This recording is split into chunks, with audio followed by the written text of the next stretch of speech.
From the floor of Bowl Expo in Las Vegas comes the following special message to this season's Prodigy Bowlers Tour champions from one of our sport's all-time winningest champions.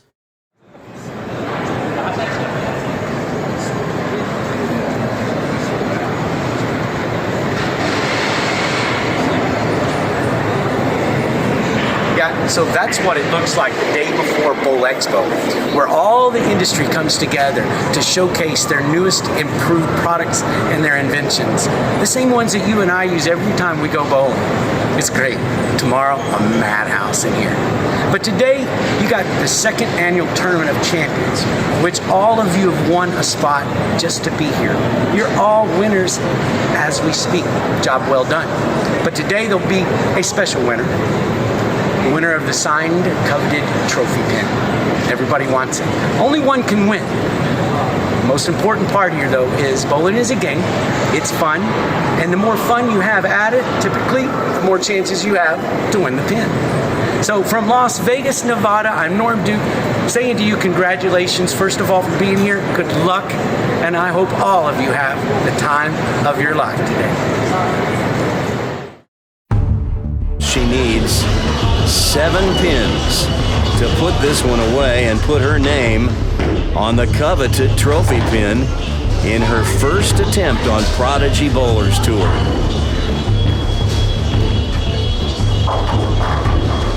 That's how champions do it right there. And this is how champions did it too. And he gets the light shaker on the left lane again. The 2018-19 season on Prodigy produced plenty of thrills. There it is! Logan Mathis has shot 300. There were thrills from bigs, and the littles delivered thrills all their own. 269. From high scores to jaw-droppingly long strings of strikes. And my goodness gracious, he's got the first 5, and that is a 10-bagger by a 10-year-old kid. We saw trick shots with Tristan that left Christian dazed, confused, and burning up. And Faith chipped in with one of her own. Look at this! We saw last-second drama that went down to the final ball of the season. He must make it, or Logan wins. Along the way, 31 champions signed the Coveted Trophy Pin. Today, one of them will win it. Celebrating junior bowling, elevating junior bowlers. This is Prodigy Bowlers Tour's Tournament of Champions. Live on tape from AMF Woodstock Lanes in Woodstock, Georgia. This is Coach Randy, welcoming you to our historic episode 100 of Prodigy Bowlers Tour, the 2019 Prodigy Tournament of Champions. All season long, they've been chasing this prize. By virtue of winning a championship on Prodigy Bowlers Tour, kids get to sign the Coveted Trophy Pin. And in so doing, they put their name on something else, the invitation list for the Prodigy TOC. 31 champions signed the pin this season, and 13 have shown up to compete to win it today. A number of kids and their families are on vacation. We had one who was held out because he's grounded. Oops. And a few others live out of state or out of town and always seemed like a long shot to come. Still, a few others are not really tournament bowlers, and we weren't really expecting them to show, but they were invited. But we are thrilled to have these 13 kids here today for this unique format, the Mother of All Stepladders. Here's how it works. All the contestants who show up to bowl automatically get to be seeded into the long stepladder that we'll use today. The one-time winners this season will be seated on the lower rungs of the ladder. The two-time winners will be seated above them. Then we have a couple of four-time winners and two nine-time winners who will be at the top of the ladder. We bowled a three-game qualifier to seed the players within their win total group. In other words, all the one-time winners had to have their tie broken, the two-time winners had to be sorted out, and so forth. We threw out the high game and the low game from each player's set. That forces players to get two high games to secure a higher seed. Now remember, everybody is bowling in one group. Bigs, littles, girls, scratch, handicap, doesn't matter. They're all in one division, and everybody's bowling scratch. So now that the three-game qualifier is in the books and our stepladder seedings are set, let's meet our 13 contestants who are vying today to win the coveted trophy pin. In the 13th position and bowling in our opening match is Josh Greenberg.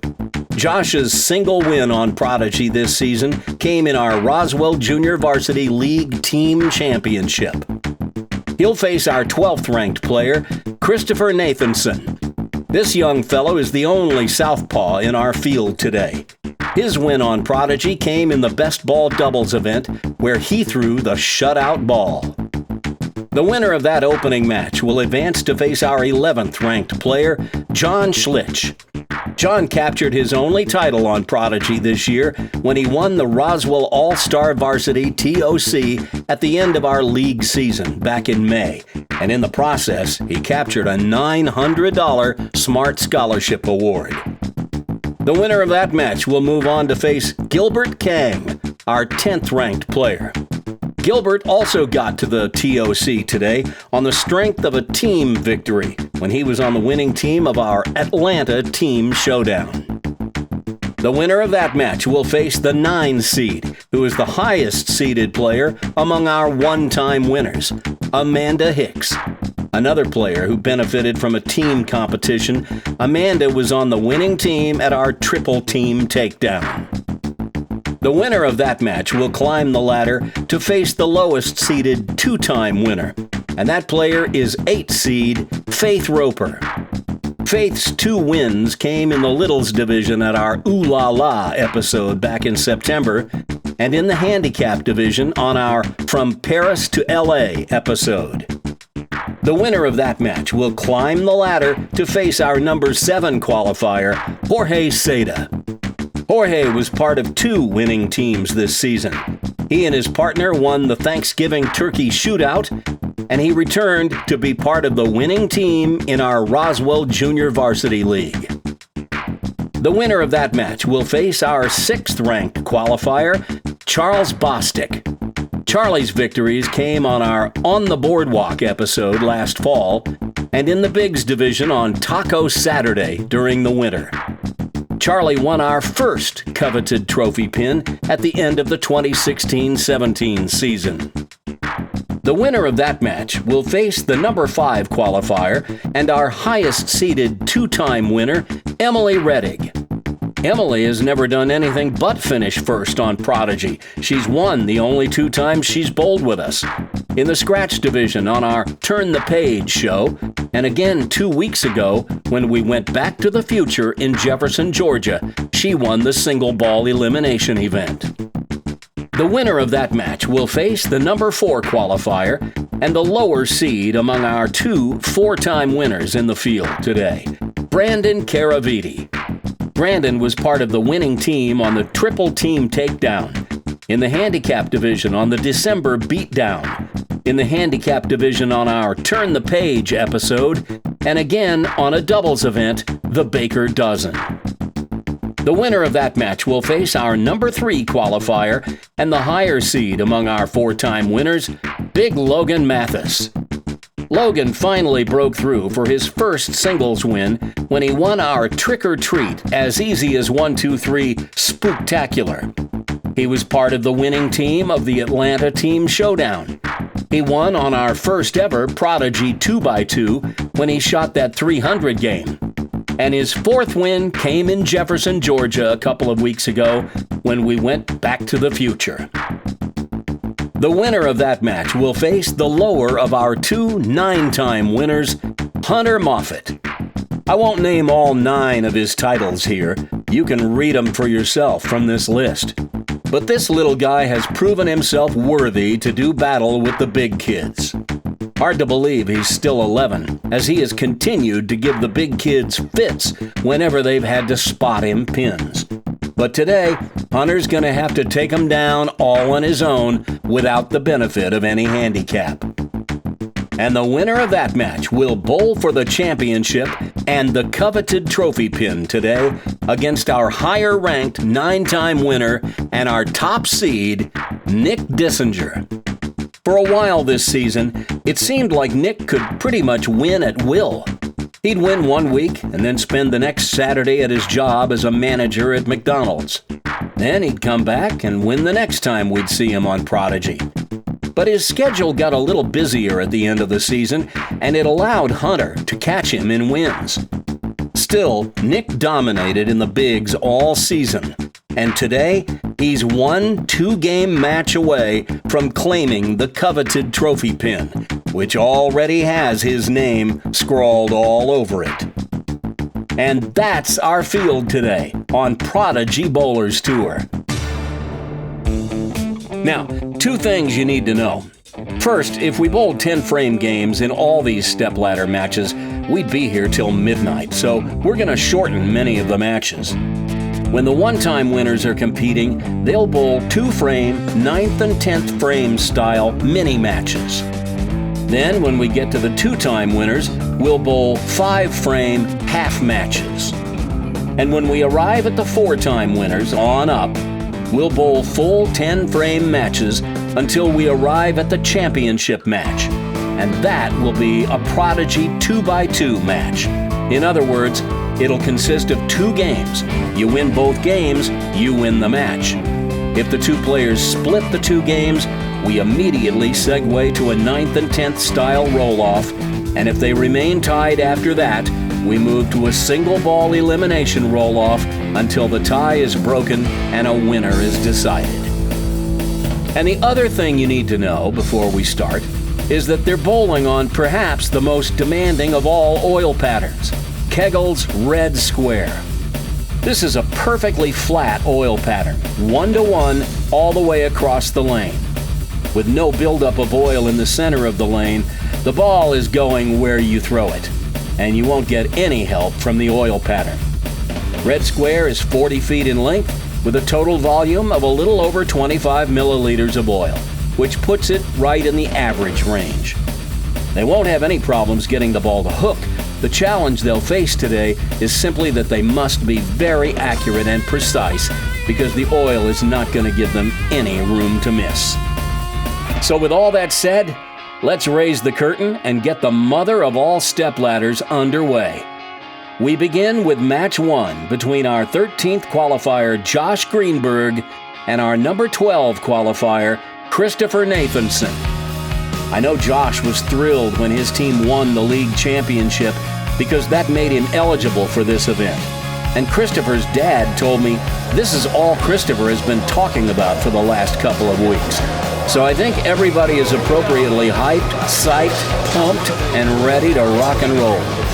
Christopher was the higher qualifier, so he had the choice of starting lanes, and he has elected to throw the first ball.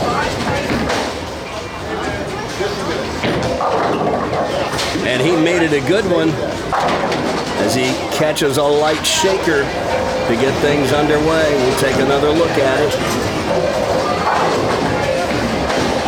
Christopher, the only left-hander in the field today, swings it out to about 6.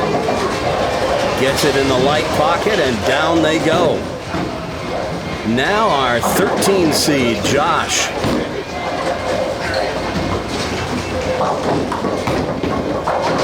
That one overhooks a bit, and now he's left with a bit of a problem.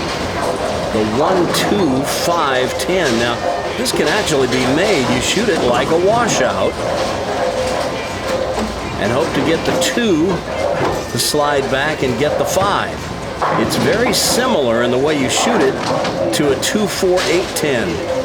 You need to hook the ball which he shouldn't have any problem doing. If he can catch the left side of the head pin, the 2 may get the 5.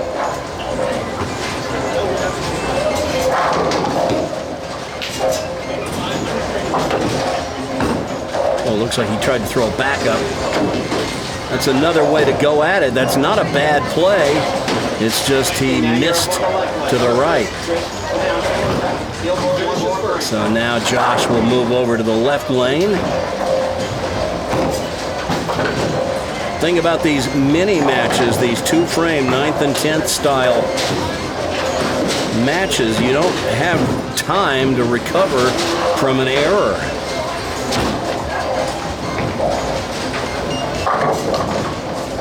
That one a little wide of where he wanted to throw it. Well, we mentioned in the setup today, we're bowling on red square, so they're not getting any help at all from the oil pattern. You got to hit exactly what you mean to hit. So that's back-to-back opens for Josh, and he registers a score of 14 for his 2 frames. And now Christopher, well, he just needs 3 pins right here to put it away.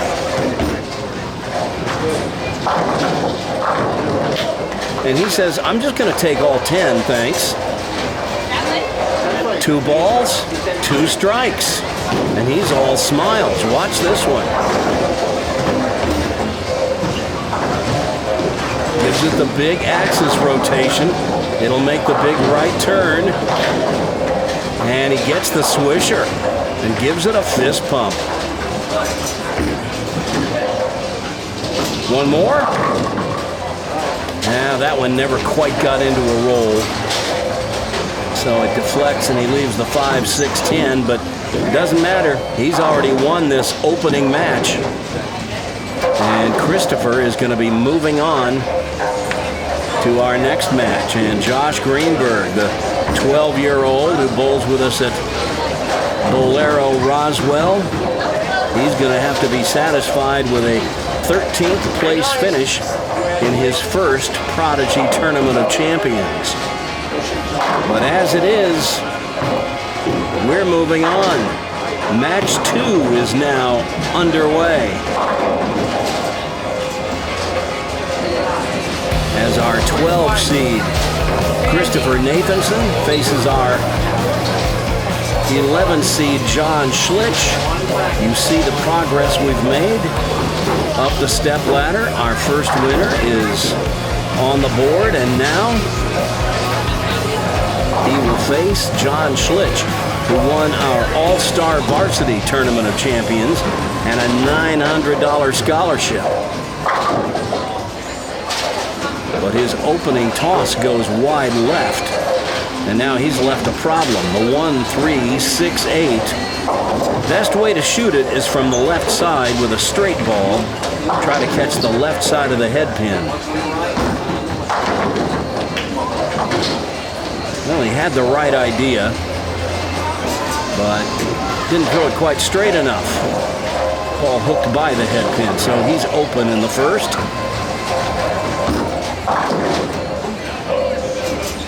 Oh boy. Well, Christopher just didn't give that one enough room to the left.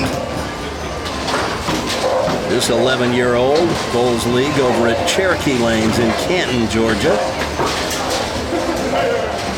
And he got into the Prodigy Tournament of Champions on the strength of his win in the best ball doubles with his partner Jesse Hamadi.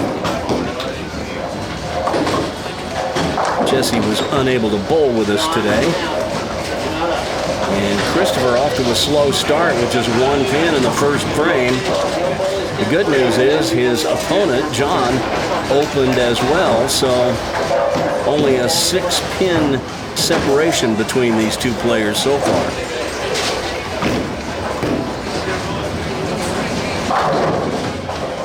Now, once again, he doesn't get it to push quite like he'd like. So the ball crosses over and misses the head pin to the right. And he leaves the 1, 2, 8. Now he's going to need to get this ball out to the left a little bit. Hit that 2 pin pretty solid. Carry out the 8. But no, he hooks by.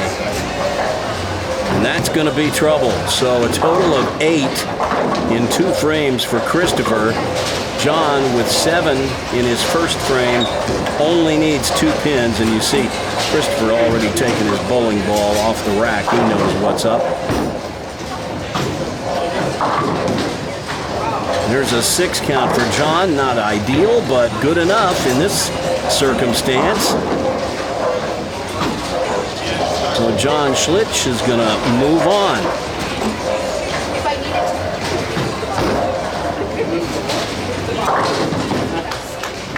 And there's a spare. So it's just a question of how much. We already know who's won this one.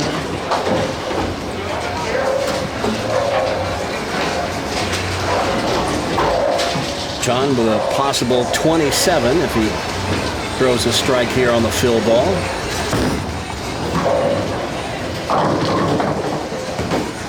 And that's going to be 26, which is plenty. He's picking up the ball. I don't think he quite realizes he's done. He's already got this one won. So we will move on to our next match. And that would be match number 3.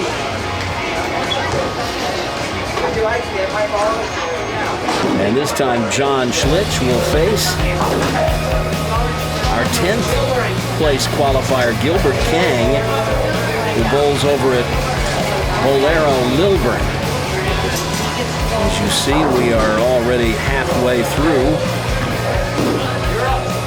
the one-time winners.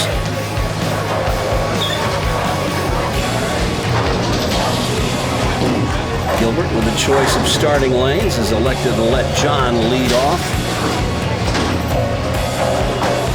Gilbert wants to finish first.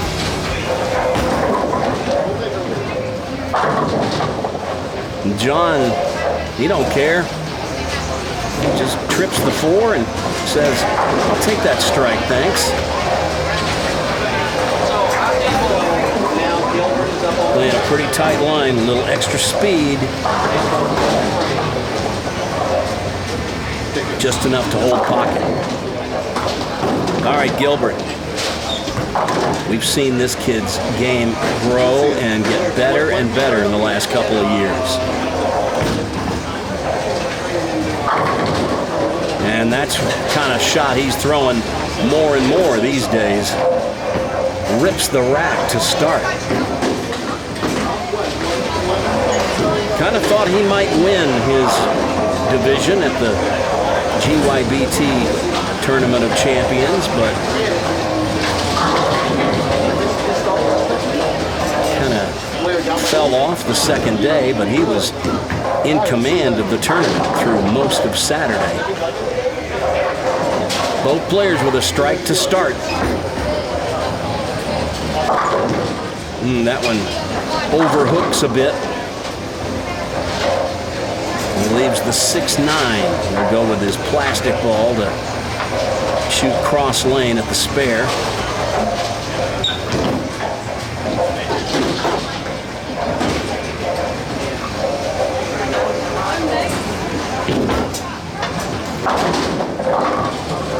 You can really tell the difference in revs when he goes at his spares. He just doesn't give it the same kind of fingers that he does on his first ball. That's a good technique when you're trying to straighten out the ball. Go straight at spares.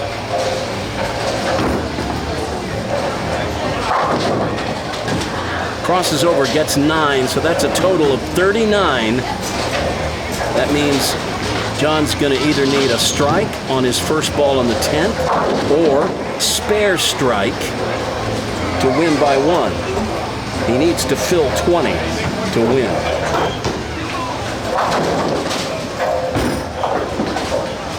No, that's not the way to do it.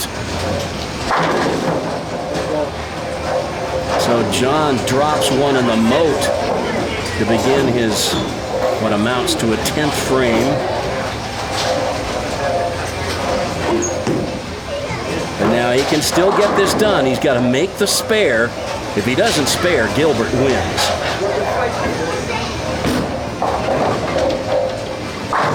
Now look at that one. He'd have liked to have gotten that one on the first ball. But now he's got the spare. So what John needs now is a strike. That would give him 40 and the win. 9 on this ball is a tie. 8 or less is a loser, and Gilbert will be moving on.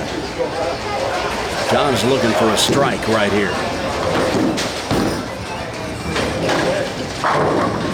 Oh, he cut it short, and it went Brooklyn, but he gets the strike, and Gilbert's day is done. As now we are moving on. Match 4. Next in line, and our highest seeded one-time winner comes on, Amanda Hicks. She's our 9 seed, and she will face John Schlich. Amanda got into the Mother of All Stepladders as a result of being part of the winning team in the triple team takedown earlier in the season. Her only win on Prodigy Bowlers Tour this season. But it doesn't matter how you got here as long as you're here. Pretty good shot to begin in the pocket. Just didn't quite snap out the corner pin. And so she gets to shoot the 10. The right-hander's nemesis.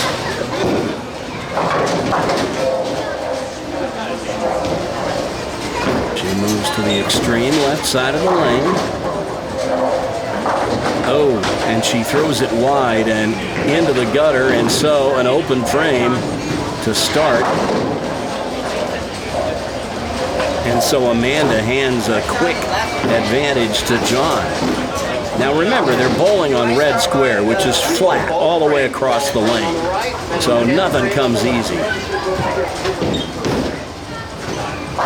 But they're so used to having that dry outside on the lane to throw it a little wide and it'll come back. It just didn't for Amanda there. John threw that one a little bit wide. You just have to be so precise on this oil pattern. There is just no miss area at all.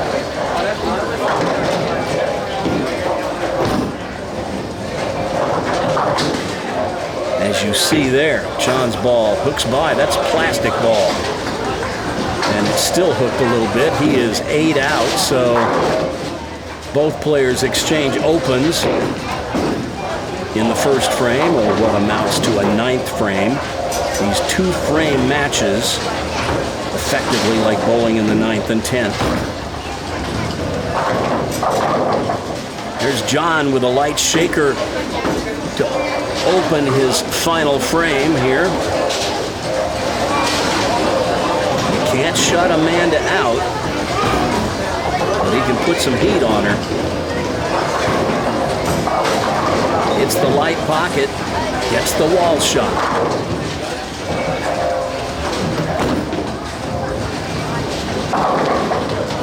Through the nose on the second ball in the 10th. So that means the best John can do is 28 with a conversion. If he covers the spare, Amanda's going to need to fill 20 to win by 1.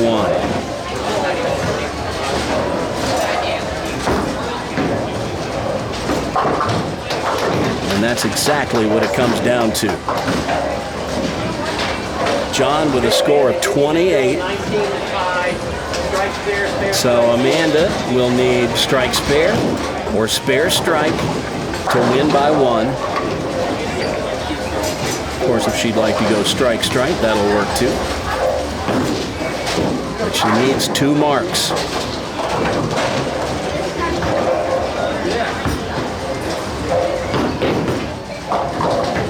And she's going to have to get it the hard way.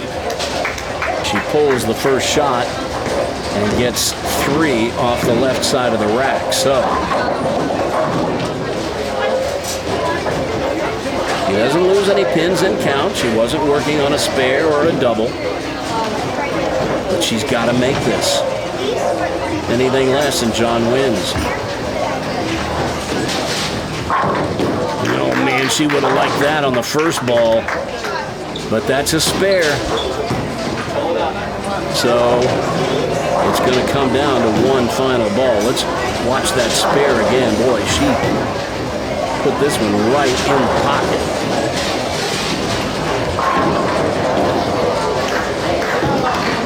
Now she needs another one just like it, a strike to win. Oh, 8's no good. 8 only gets her to 27. And it's John who ekes out another victory. And with that, Amanda's day is done. So we begin match 5. With the lowest ranked of the 2-time winners, it's our 8th seed, Faith Roper, who's next on John's radar. Faith's 2 wins came in the Ooh La La event in the Littles division, and she won the handicap division in our From Paris to LA event earlier in the year. Faith has decided to let John start. Now remember, now that we're to the 2-time winners, they're not bowling 2-frame matches anymore. They're bowling 5-frame matches, or half matches, if you will. So the player who starts on the left will finish on the left. Seemed like John gave that one a little more speed, a little more loft, and it just never took the break. And now he's got the clothesline, or the fence, the 1, 2, 4, 7. Put the ball on the left side of the head pin. Let it go right down the line and get all 4 pins. Just like that. Good shot by John.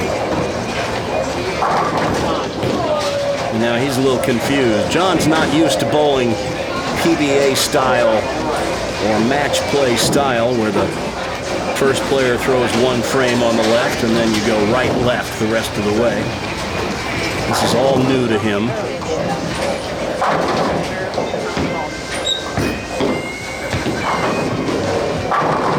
Faith turns around. She didn't like that one. And I think we now know why. She fouled. Her toe touched the black line. You can't do that. Here we'll get a closer look. Now you see, there's the red light that went on indicating her toe broke the light beam that goes across, monitoring the foul line. So that counts the same as a gutter. You reset the rack, put a big F up on the scoreboard, and now she's going for her spare. And only gets 9. So an open to start for Faith. Now you've got a little more time to make up for an error in these 5-frame matches, but not so much that you would want to make more than 1. You don't really want to make any, but that's an open.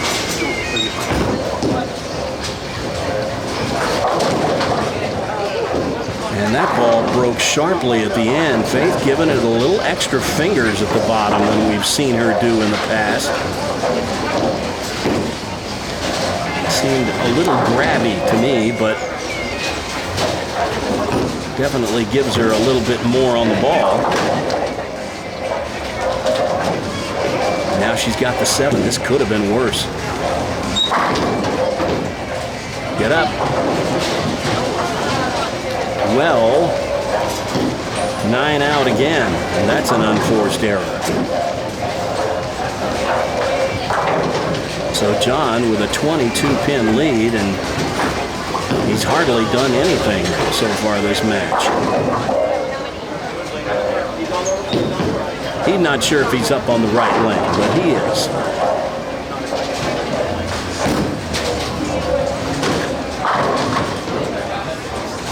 He seems to know what to do with the ball once he's got his mind set to throw.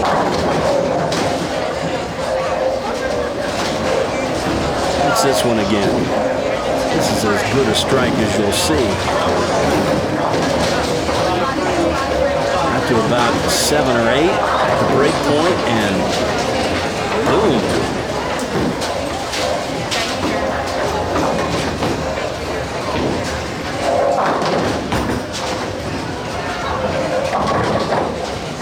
Well, that time it seemed like he gave it a little extra speed again, like he did in the first frame, and it just doesn't want to get up to the head pin. So now he's got a deceptively difficult little spare, the 1-5, something we don't see all that often. And he whiffs it. So that hands one of those opens right back to Faith.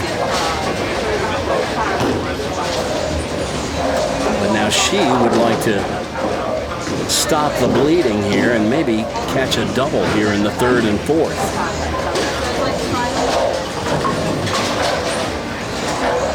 If she could do that, she'd move out ahead of John.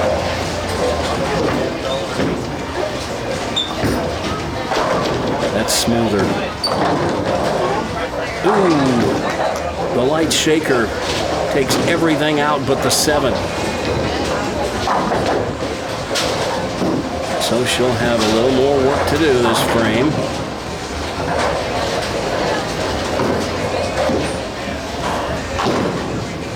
She just missed the 7 pin on the left lane a moment ago. Gets it this time, though.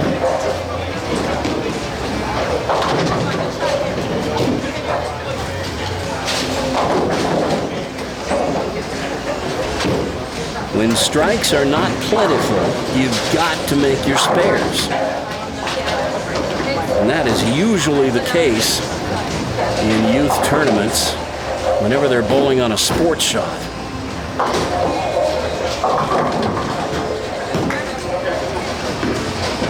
Through the nose, 3-6. Well, maybe she'll have better success with this.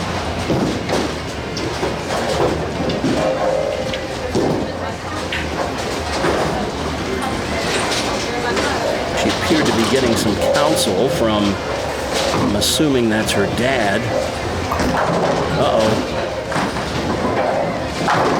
Well, she just let that one get away. That was way wide of her target. And another open frame, and John in a commanding position with just 2 frames left. Up by 22.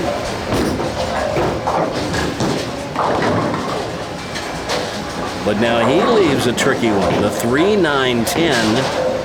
That is no walk in the park. Here's how you make it. The ball's got to get both the 3 and the 10, and actually it's got to get the 9 as well. It's got to have enough drive on it to carry out that back pin. That's not going to work. You got to hit them to get them. So the match tightens. John with a 9-pin lead.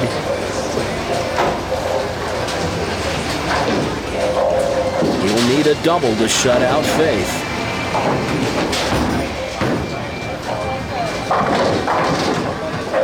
And that's the 3rd time this match that he has failed to get up to the head pin on the left lane. Just throwing it a little too hard on the left lane for some reason. The 1-2-4-8 with the ball on the left side of the head pin. Let it get the 2, drive the 2 into the 8. Either the ball or the 2 will get the 4. Oops. Wide left and open. And now Faith's job gets a little easier here in the 5th frame. She needs to fill 18 pins. A spare and 8, or a strike and 8.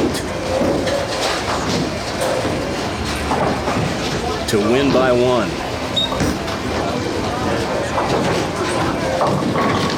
Oh, no.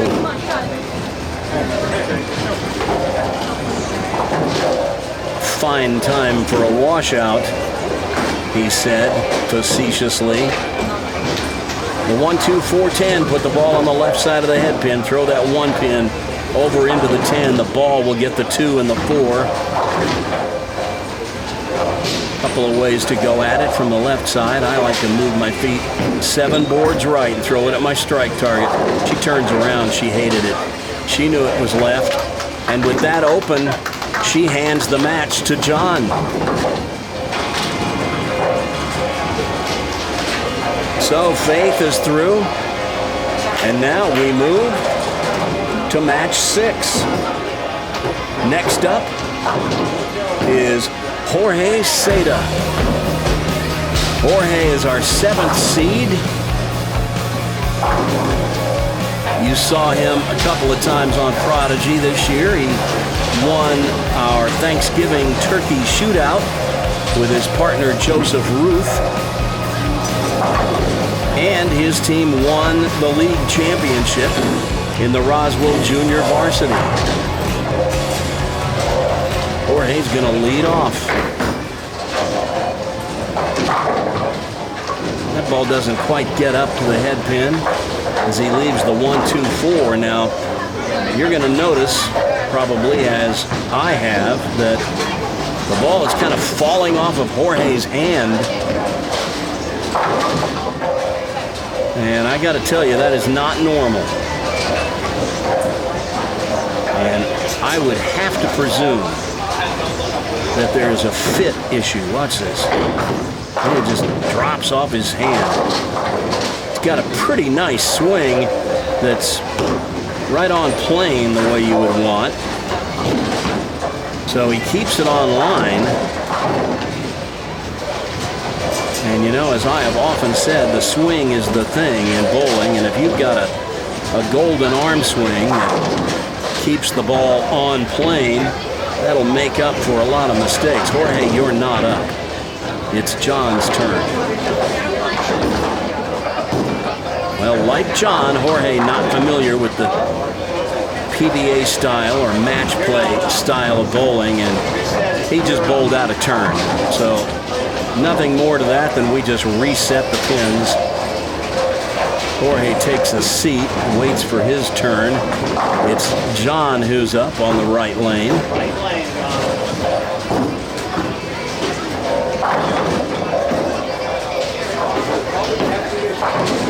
He'll learn.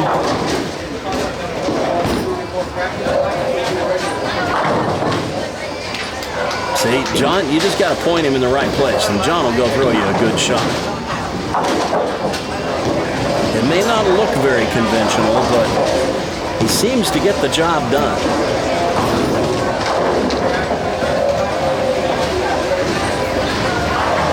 That's solid in the hole right there. All right, going for a double.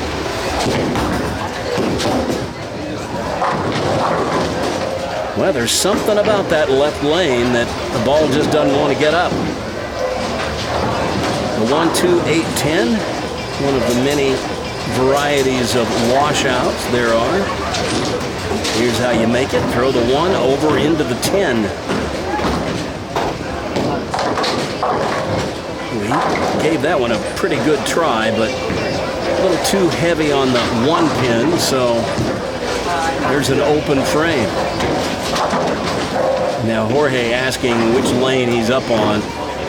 Yep, you're up on the right lane, buddy. Always start on the right. Bowl on the right and then on the left. So you bowl one on the right and one on the left. And I'm sure he's thinking, yeah, but I tried to bowl on the right a minute ago and you said I wasn't up. And yeah, I know. It's very confusing when you haven't learned it yet. But trust me, you're up on the right.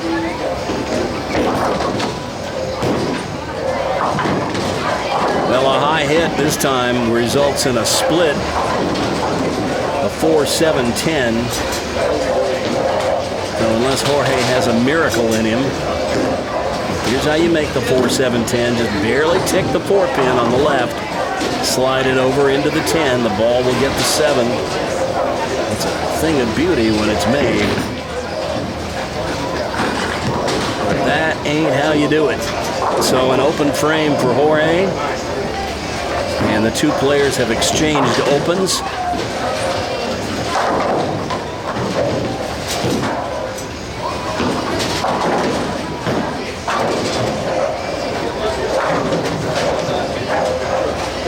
And now Jorge is up on the left.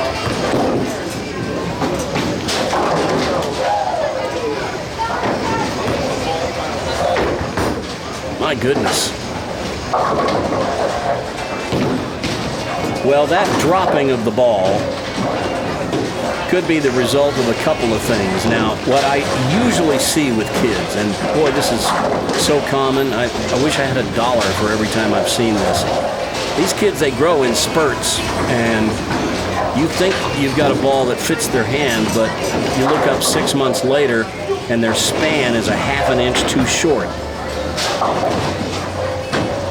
And when we talk of span, we talk about the distance between the thumb hole and the finger holes. And when that span gets short, as a result of their hand growing, their fingers getting longer, they then have to squeeze it to hold on. You can't bowl when you're squeezing it. You got to keep that thumb real relaxed in the ball. John, once again, with the 3-9-10, we've seen this before.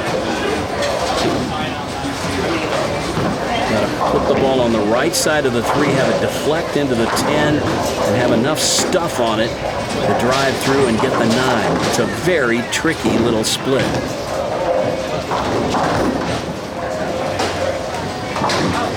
And that was close.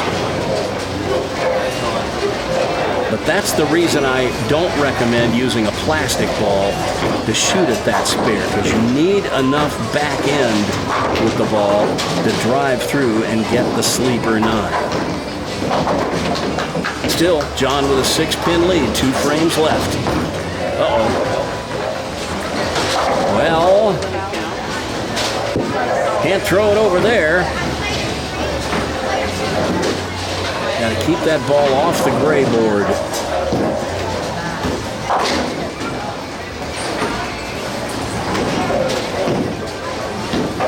John's been pretty good today when he's had to make a shot.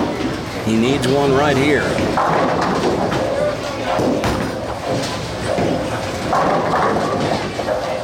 Well, he put it in the pocket.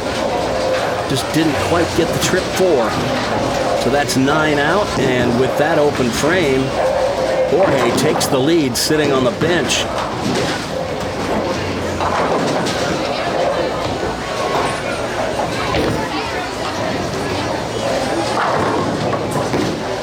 Oh, now how'd he do that? Well, I'll tell you how he did that. Watch this unique pin action on the replay. He's going to miss the head pin to the left. The ball's going to hit the 2. The 2's going to hit the 5. The 5's going to go over and get the 10 and then come off the wall into the back of the 6, into the 3, into the 1. And thank you very much.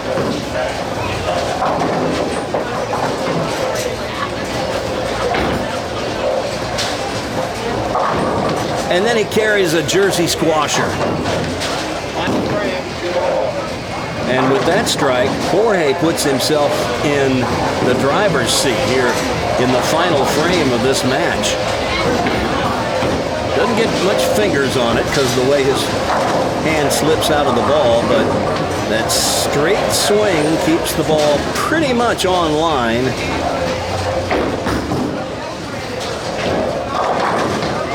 And he gets the reverse mixer, and with that strike, Jorge has just won match 6. Watch his footwork. This is pretty much textbook. He could use a little bit more of a crossover step with his second step, but look at this. He's going to win this match going away.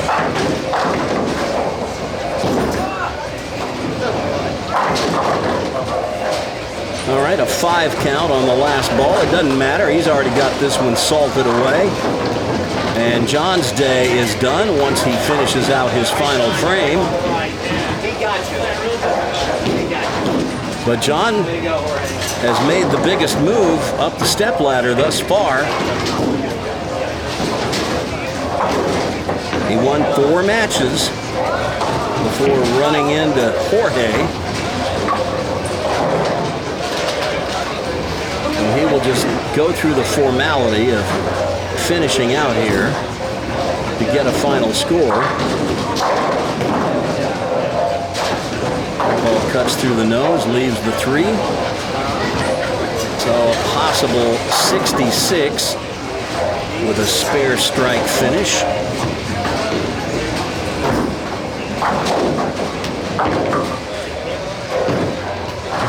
There's the spare.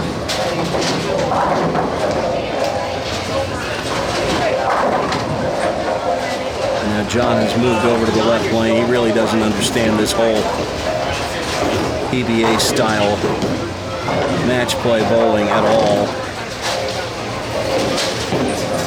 He will.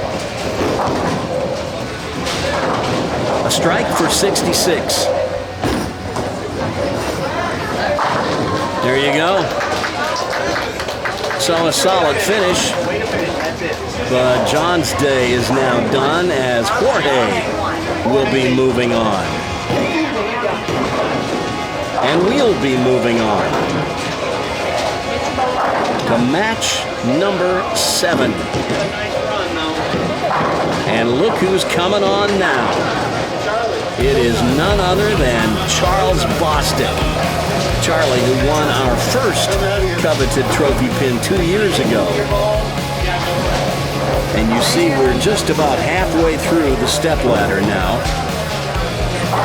But when we get to the 4-time winners here in a couple more matches, we will be going the full 10 frames. You don't see Charlie on Prodigy too much anymore, but when you do, he usually lights it up. Crosses over that time.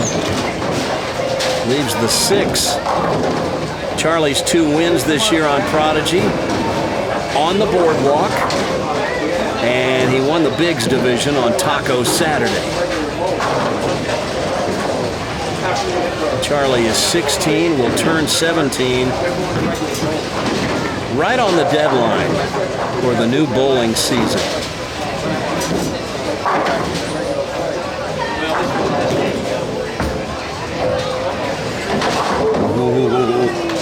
We've seen him slide by some single pin spares before, but that time he must have been using the big ball. All right, Jorge, you got your hands full this time, buddy.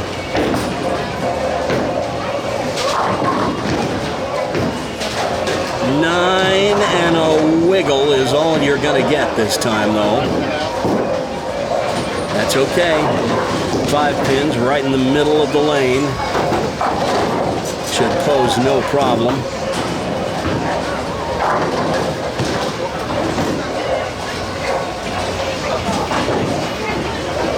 And now I'm anxious. Next time I see Jorge, I'm definitely going to check the fit on his bowling ball.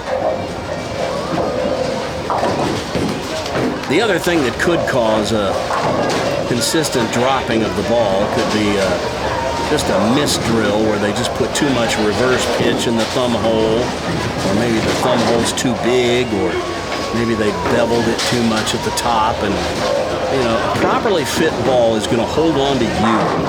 You shouldn't have to hold on to it. You should be able to keep your thumb super relaxed and have the ball hang on to you until just that proper instant where you come through the release motion of your approach. That time it came off a little too early again, and this time that swing plane wasn't quite so golden. A little in to out on the swing plane that time sent the ball straight for the gutter. And Jorge's not going to get away with that against Charlie, I don't imagine.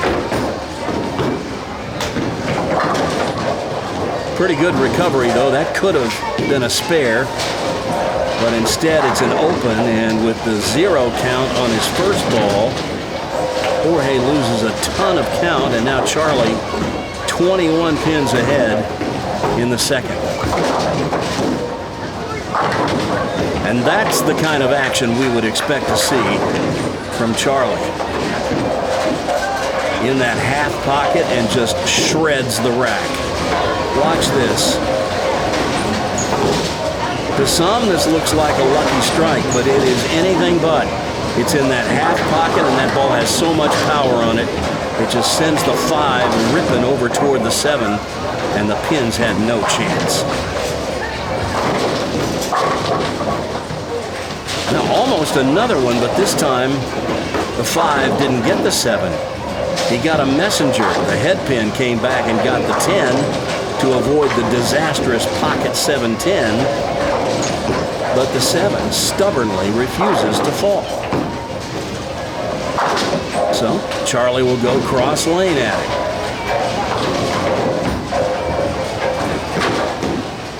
Well, and as I mentioned earlier, we've seen him whiff some single pin spares.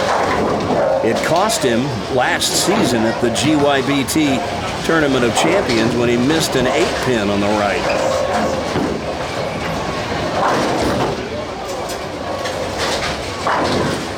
That is wide right from Jorge, and now he's struggling.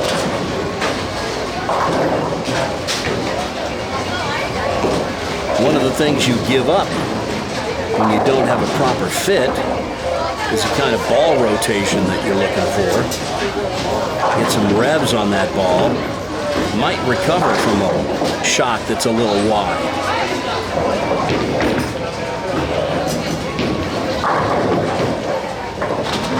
Well, he hits in that half pocket and throwing that spinner, one that's not really rolling all that heavily. Ball deflects and he doesn't get the drive on it that you'd like. So an open frame. Jorge trailing by 20s. Not out of this thing, but he's going to have to get busy now.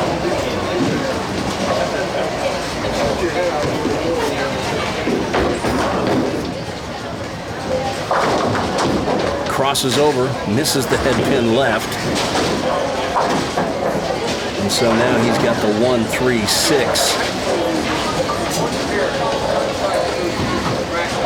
Well, you want to shoot this like a strike.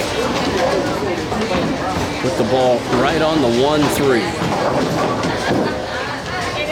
3 should get the 6.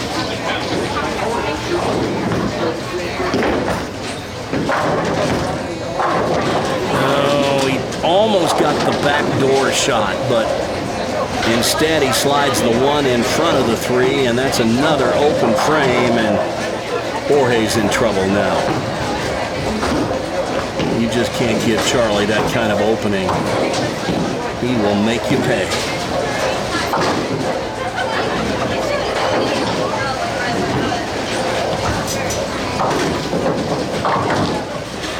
Well, I say he'll make you pay. But look at this. Charlie now with the washout. The 1, 2, 4, 10. Of course, he has a 32-pin lead at the moment. So he's got some pins to burn. Gives it a ride. But that is an open. But here's the situation. Jorge can strike out for 66. Charlie only needs 9 pins in this final frame to get to 66 and lock himself into at least a tie. If Charlie gets any kind of a mark here, it's over.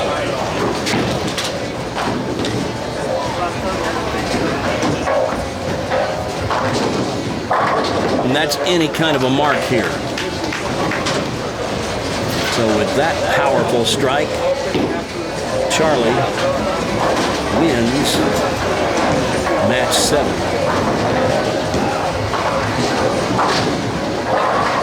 A little high, but he stuffed him straight back, didn't he? Doesn't like that one. Well, what you find out when these kids bowl on a pattern like red square is just how accurate they really are. Even most sport patterns have some buildup of oil in the middle of the lane. It may only be a 2-to-1 ratio or a 3-to-1 ratio, but it's a little heavier buildup of oil in the middle. But on red square, it's flat all the way across. You miss right, and it's going to sail. You miss left, and it's going to hook past where you want it. So Charlie puts the match away with a strike and a spare in the 5th. Jorge will go through the motions of formalizing the final score. There's a 6 count for his first ball in the 5th.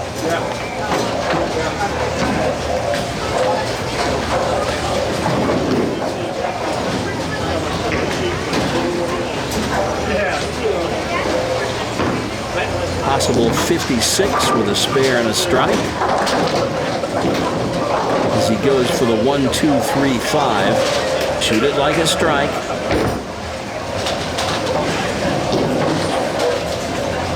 That is going to be 7 out and a 43 final score for Jorge.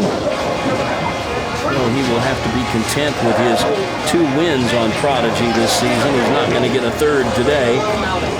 We are moving on to match 8. And the highest ranked 2-time winner in our field today, it's Emily Rettig. She qualified 5th for the Prodigy TOC.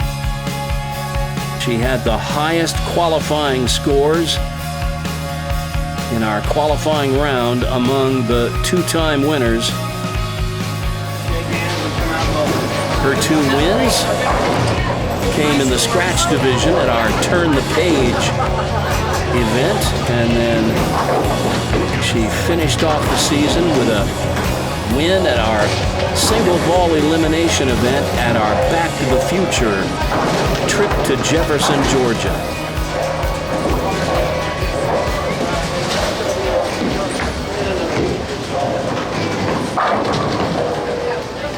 Right in the pocket, just didn't quite corner the way she wanted. Leaves a 10-pin. This will be our last match of fewer than 10 frames. As we move on to the 4-time winners, they will be 10-frame matches until we get to the championship match, and that'll be 2 games. Spare for Emily as she covers up that 10-pin. This should be a pretty good match. These 2 players pretty much have grown up through youth bowling here in the state of Georgia together. Obviously, they haven't competed against one another because they're in different divisions, but they have certainly followed each other's successes throughout their years in youth bowling, as each one seems to be featured prominently atop or near the top of most leaderboards. Oh, look at this. Charlie chops the 1-2 off the 4. That's an unforced error to begin.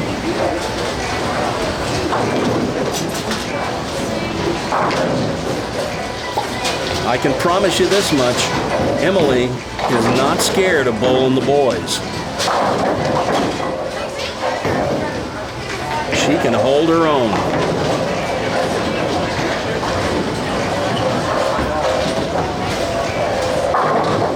And Charlie just a little bit high, but that 2-pin just trips the 4.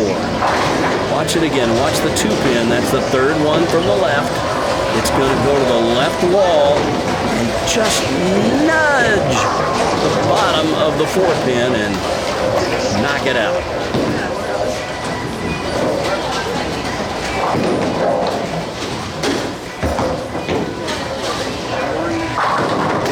Bang!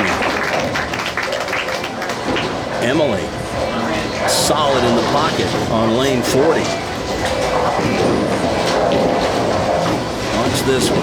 You talk about a straight arm swing.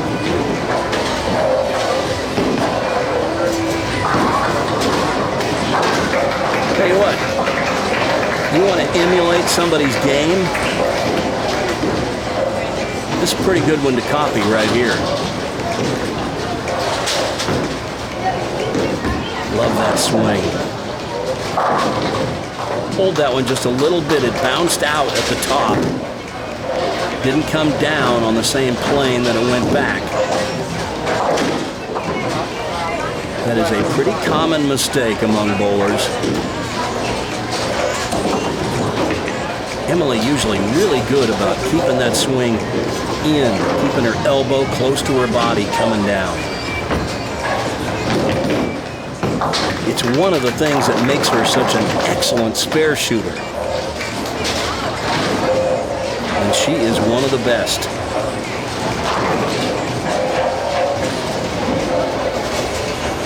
Tell you what, after our GYBT TOC a few weeks ago where we featured the U17 girls, I had a couple of people come up to me and say, you know, I think the girls in Georgia are better spare shooters than the boys. And I'm not sure they're wrong. As Charlie has left himself a test, the 1-2-4-10, wash out, put the ball on the left side of the head pin and throw that 1 pin over into the 10. The ball will get what's left. Oh, but you gotta hit the pin in front. And that's another open for Charlie. Charlie and lane 40 don't seem to be playing nice together.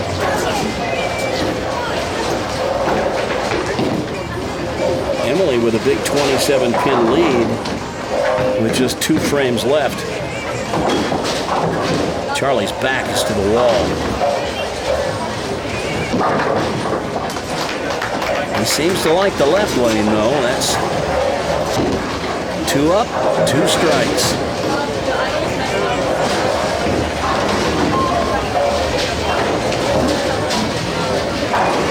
In the half pocket, rips the rack. That is a power strike right there. All right, Emily up on her good lane.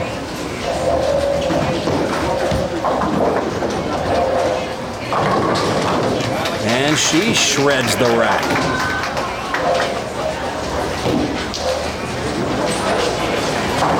Watch this. She's going to be in that half pocket, just like Charlie was.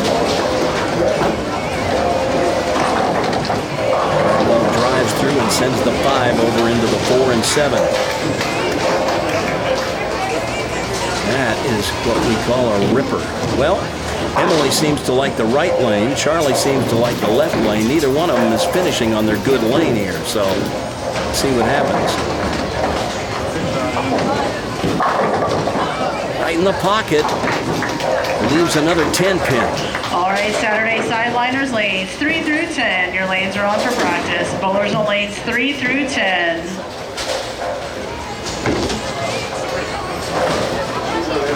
Emily will move to the far left. I don't remember the last time I saw her miss a 10 pin.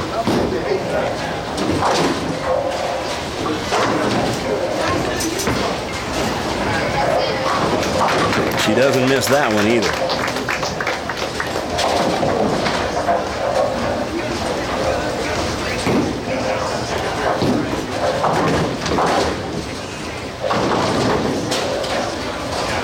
Well, Charlie can strike out for 93. Emily can shut him out. She needs 4 pins right here. And she gets them all. And there's something you don't see every day. A Dutch 100.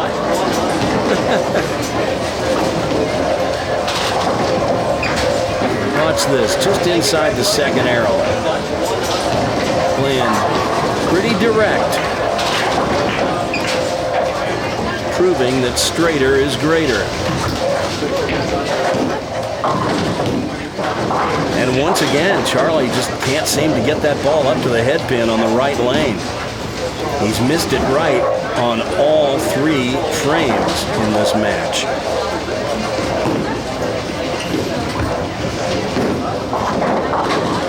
And he hooks by the head pin, so 2 strikes and 3 opens for Charlie, and that will put an end to his day and put an end to match 8 as Emily Reddig is moving on to the 10-frame matches. Next up, Brandon Caraviti when we return. If you think bowling is still in the dark ages, think again. Introducing Brunswick's Color Vision Plus, the automatic scorer system that lets you see your scores in 7 exciting colors. See your spares, your strikes, even your turkeys flash on the overhead screen. See yourself in instant replay. See for yourself just how much more fun the sport of bowling can be with Brunswick's Color Vision Plus. Automatic scoring now available at Thornhill, Newton Brook, Rexdale, and Berry Bowloramas. These days, popular teenagers all over the country are finding fun and good companionship in America's most wholesome game. It's the new rock and roll. Roll means bowl. All the fellas and gals are out bowling. Rock and rolling means bowling. Bowling means Brunswick. Every guy and gal should know the name. Brunswick!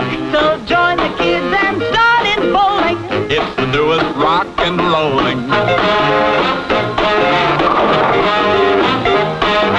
America's swinging this teenage game, and Brunswick is the name that makes the game. America's swinging this teenage game, and Brunswick is the name that makes the game.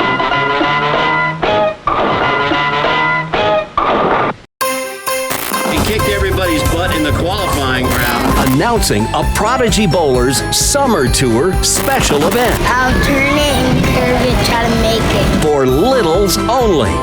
It's a first-of-its-kind Prodigy Bowlers Tour competition as we open up the field to nothing but the pint-sized prodigies. Kids 11 and under are encouraged to come. Saturday, July 20th at Bolero Roswell. With the Coveted Trophy Pin already awarded, we'll have a special prize for the winner.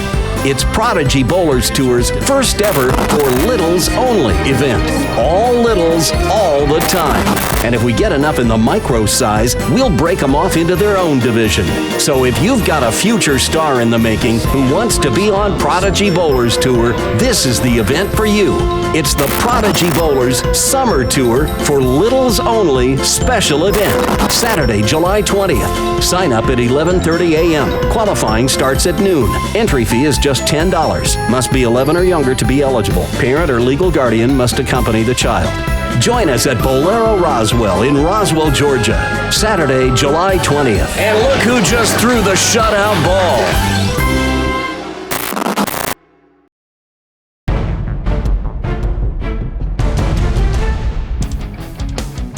Hard to believe, but we're already through the first 8 matches in the Mother of All Stepladders. As you see the results thus far,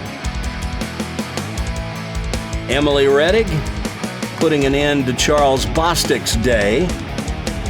And now we're moving on to the 4-time winners, and that means full 10-frame matches, starting with match 9. And Emily's opponent, that will be our 4th seed, Brandon Caraviti. Brandon's 4 wins this year. The triple team takedown, the December beatdown when he won the handicap division. He won the handicap division again on our Turn the Page episode. And in the Baker Dozen, he paired with Christian Knowles for a win. Opening toss hits a little flat, and Brandon is faced with a split right out of the gate as he has the 5-10. A somewhat unusual leave, especially for a two-hander. Put the ball on the left side of the 5, slide it over into the 10. Going one-handed. Had the right idea, but just a little wide of the mark, so that's 8 out to start. Now I got to tell you that Emily's parents came up to me during our break and said that Emily was fighting with some back pain that she suffered during warm-ups between the qualifying round and when she came on for the stepladder. Doesn't seem to be bothering her, though. She made short work of Charles Bostic. That is no small feat in itself.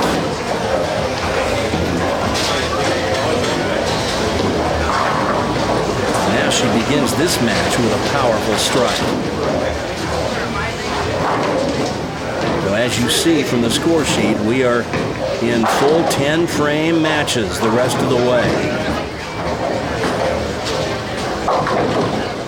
Oh boy. Well, we talked about how red square gives you no margin for error. She couldn't have pulled that ball more than about a board, maybe even a half board. But when you're just off a little bit, you can pay the maximum penalty. Well, and that's a little more of a penalty than she should be paying. That's an unforced error there. She gives away some count by missing those 2 pins on the left side. But it was going to be an open frame either way. Brandon now with the lead up in the second frame. You saw him gesturing, stay right, stay right. It did.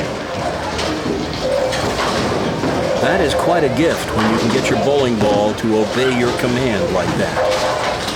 I never mastered that.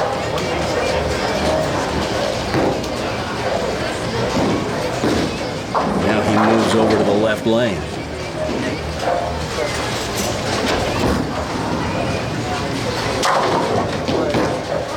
Well, he didn't get that ball to push far enough to the right. And now he's got a problem. The 1-3-6-8. We've seen this before today, I believe. The 1-3-6-8 best shot from the left side of the lane with a straight ball. Hit the left side of the head pin and let it drive through and get the 8. Head pin will get the 3 and the 6. If you try to come in from the right side, there's all kinds of ways you can miss it. And that's one of them. If you come in from the right side, there's only one way to make it, and that is to drive through and let the ball take out the 8. You got to hit it perfectly to do that. So Emily moves to the right lane and has the lead right back.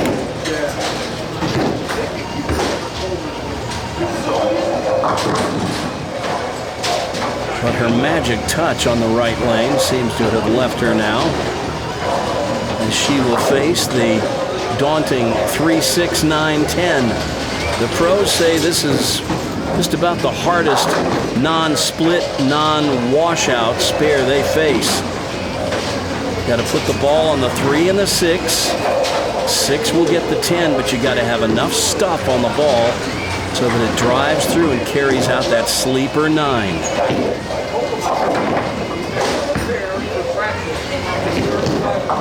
And that is perfectly done. Did I mention that she is one heck of a spare shooter? She's making me look like a genius. And believe me, that takes a lot of talent. She's got it. She's also got an 8-pin lead heading into the 4th frame here. Up on her tough lane.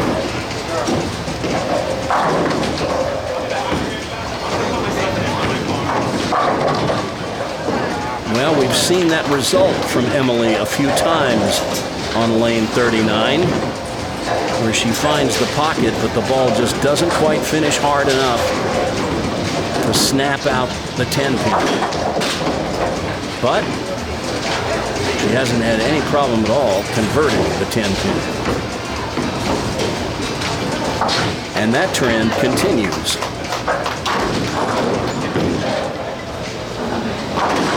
So she holds on to a 7-pin lead as Brandon will now try his luck with lane 40. He struck on it the last time he was up over here. And he gets a light shaker to go. That was a good one right there. Watch this. Watch the head pin. It's going to go to the left wall and come around and just nudge out the 8.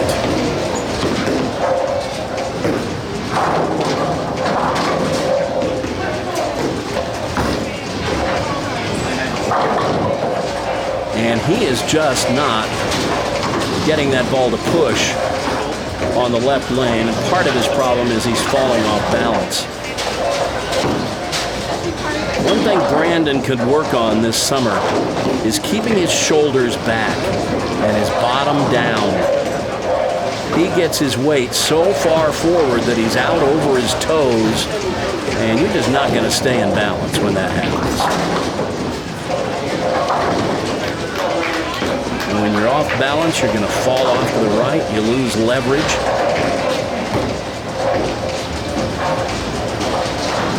The other thing he needs to work on is keeping his elbow and his arm in close to his body on the downswing. We're going to see on the next couple of shots he throws how far his bowling ball is from his left ankle when he lets it go. See how close it is with Emily? It's an 8 count. She just misses the head pin. And her lead shrinks to 5.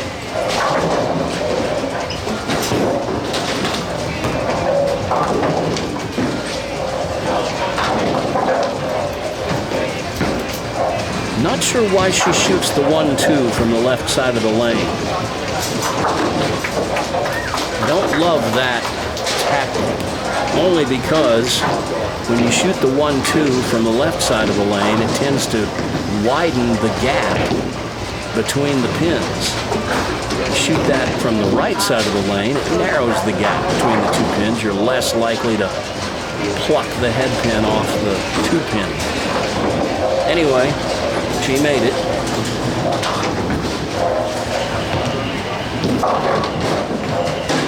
Goes high. Leaves the 3-6. We've got us a close match here. Just 3 pins separating these two. Could be that Emily's back is bothering her.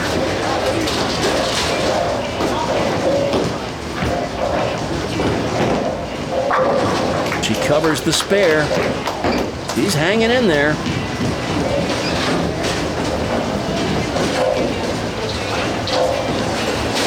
How do you have back pain when you're 19? I didn't think that was possible.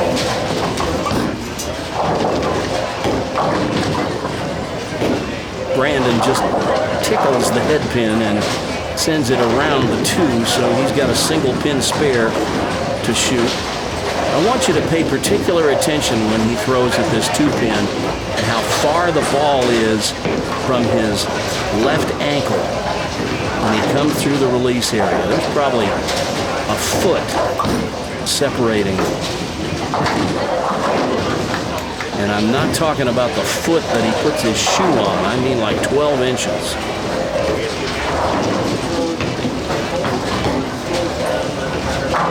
What we like to see at the bottom of the swing is for the ball to be directly below the head. And in Brandon's case, the ball is well to the right of the head. Don't really get a good angle at it when you watch from that side, but you'll see it the next time he's up on the right lane. He gets away with a high hit. Watch the 3 pin, the third one from the right. It's going to go to the right wall. And watch it come back. It spins around and trips out the 4. That kind of pin action you don't see every day.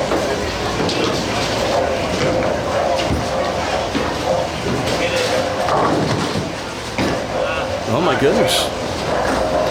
Well, this time Emily comes in very thin and the ball doesn't even drive through and get the 5 pin, and that's a 5 count.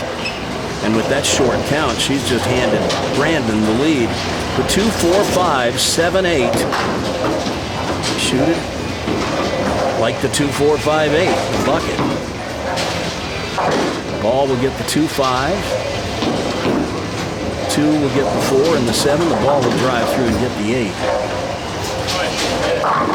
Oh, she got it on the left. I promise you that's not what she was trying to do, but just like when you carry a Brooklyn strike, you say, I'll take it, thank you very much, and go quietly. But now she trails by 1, and Brandon has a strike up.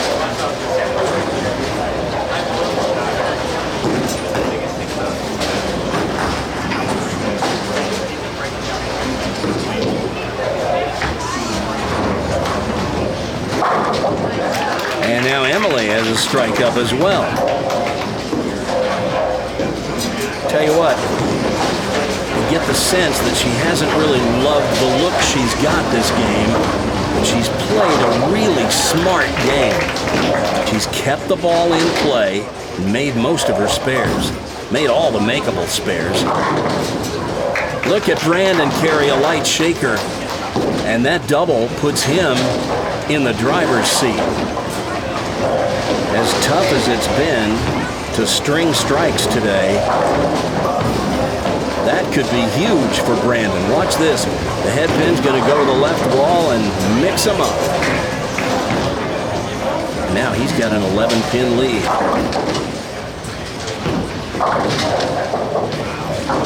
That one goes just a little wide.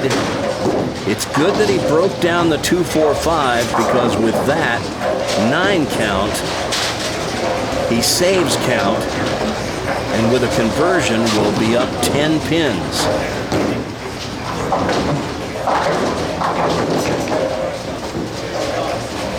That could prove critical at the end.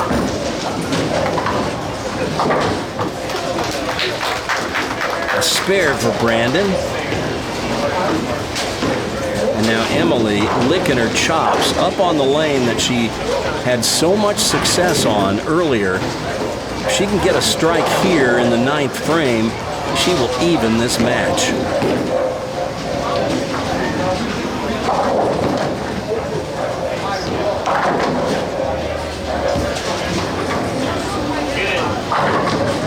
Now another 10-pin.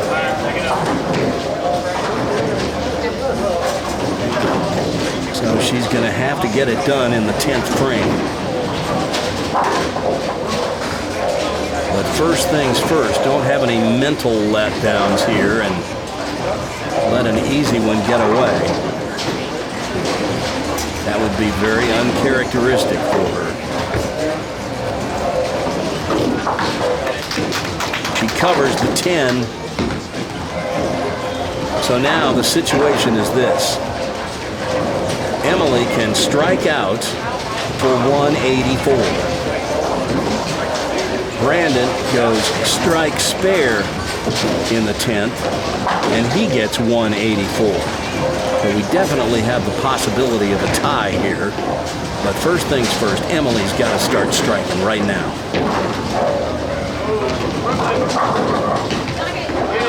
Hoping for a Brooklyn, it doesn't happen. And she leaves the 9. So now the situation is this. If she spare strikes for 173, she'll force Brandon to mark. But she's got to have this one.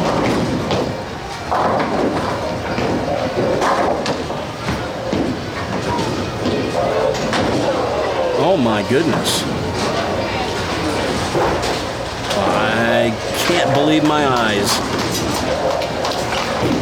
That is not like Emily at all, and she's really just about handed it to Brandon.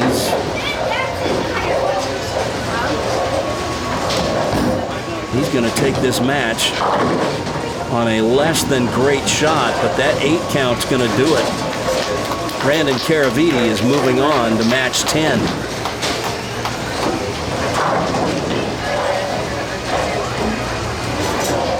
Emily just couldn't string any strikes at all.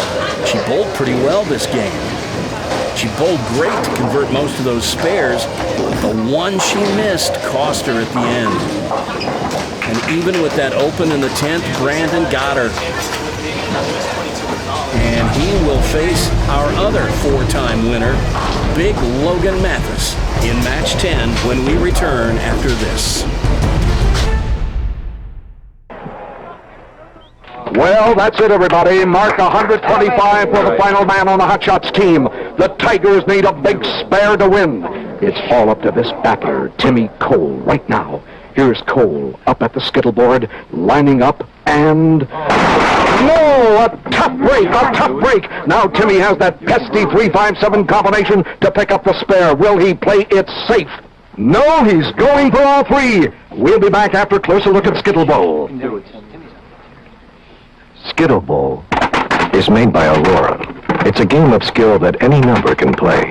Children tend to be remarkably good at it when they can get it away from their parents. Skittle Bowl by Aurora. Now back to the action. Cole with his final shot, and he's done it! He has done it! The Tigers win the championship! Skittle Bowl, the next best thing to having a bowling alley in your home.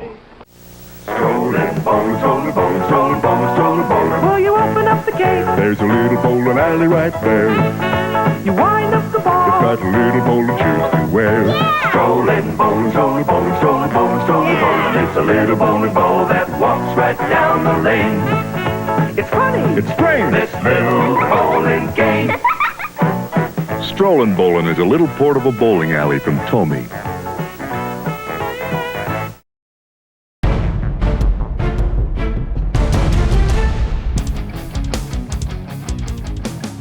Well, I think most people would probably characterize that as a bit of an upset, as Brandon Caraviti has taken care of Emily Rettig, and now he has climbed the Mother of All Stepladders and will face his buddy from the Roswell Varsity League, Big Logan Mathis.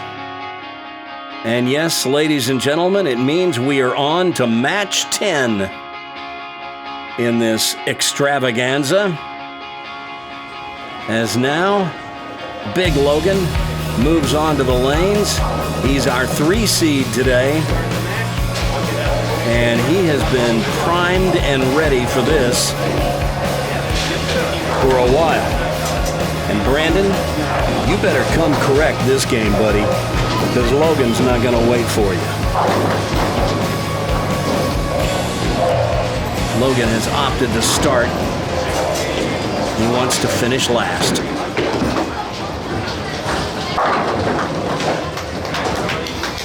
Well, we've seen him throw a few like that on Prodigy, haven't we? Stand back or you might get sucked in by the backdraft.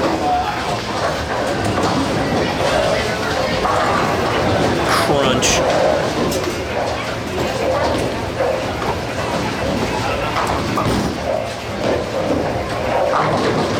And Brandon says, I'm not intimidated. Here's one of mine. As he rips the rack with that one.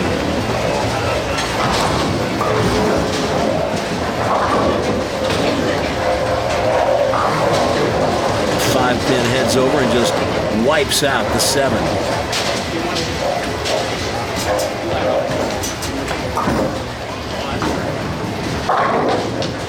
Just a pinch high in the second frame, leaves the 4. That was a pretty good ball there. Well, we've got a 14-year-old versus a 17-year-old. Brandon, 14. Logan, 17. For now, he actually will turn 18 on the day we release the show. Oh, and Brandon hooks by the 4-pin for an unforced error. You can't be doing that. Well, Logan's 4 wins on Prodigy this season. First one came in an emotional event. He had his dad in from Tennessee when he won the Trick or Treat 2019 special, our Halloween event. And then he won the Atlanta Team Showdown with his teammates. Boom. Back-to-back strikes to start. And then, of course, everybody remembers when he shot 300 against Christian Manel in the Prodigy 2x2. Volume 1, what people may not remember was that 300 only evened their 2-game match. We contested that under the same rules we'll contest the championship match today in the Prodigy Toc, where you had to win both games to win. They split. Logan evened things up with that 300. Christian shot 254 at that 300 and lost. And then, of course, Logan won his 4th title of the year on Prodigy in Jefferson, Georgia, when he captured the title in the Bigs division in our Back to the Future episode.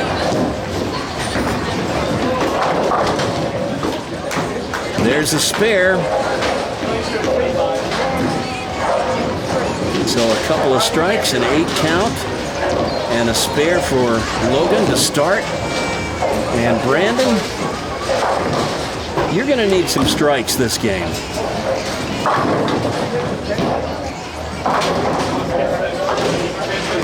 There's a 10 pin. This is a spare that has given him difficulty at times. Let's see how he does with it this time. He goes one-handed. I like the tactic, but maybe a little more practice with it.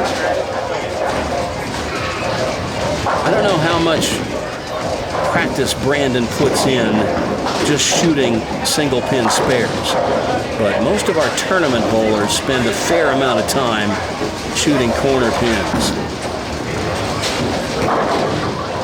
You better, because you're going to leave them. There's a strike for Brandon. Watch this one. This is another one of these rippers we talk about. Watch the 5 pin, the one in the middle of the rack. It's going to whistle over and take out the 7. Actually, it looks like something else got the 7 before the 5 got there. Big power. Oh! Talk about big power. Big Logan power sent that 2-pin whistling around the floor, and he chopped the 5 right off the 9. The result is the split, the 4-9. Here's how you make it, and you can bet that he'll go for it. Ooh. Close, but an open frame nonetheless, and the lead shrinks to 17.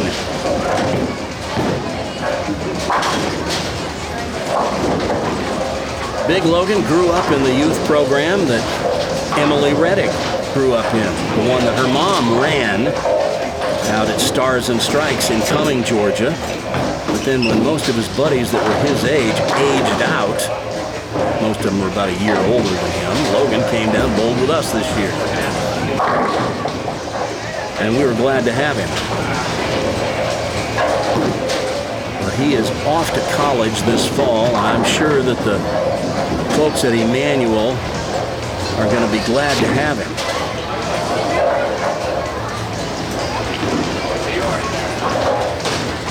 I know that Joey Kendrick, the head coach there, was kind of drooling over Logan's rev rate and what he can do with a bowling ball. Well, you see him bounce that 7-pin out. Logan earlier today, when he was warming up, watch what happened when he was shooting a 10-pin. It just happened to get caught on video. He bounced that one out, and it kept coming and coming and coming, and if you can catch them, they're yours.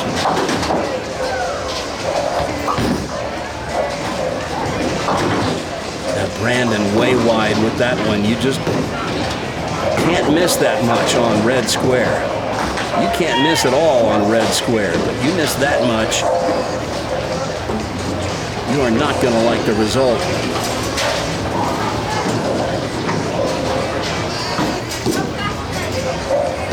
Shoot it like a strike, like you meant to shoot the strike.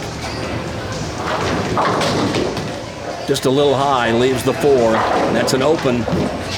So Brandon surrenders some more pins, and now he's down 29. halfway through the match. But believe me, on this oil pattern, anything can happen.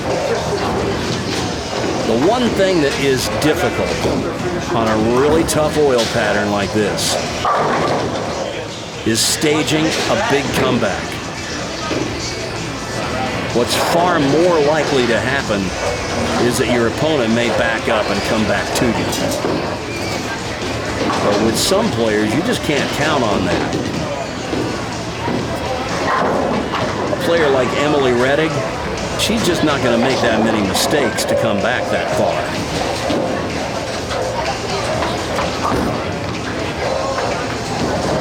Ooh. Brandon flirting with disaster, but just gets the 5-pin on the edge. That's why they paint them.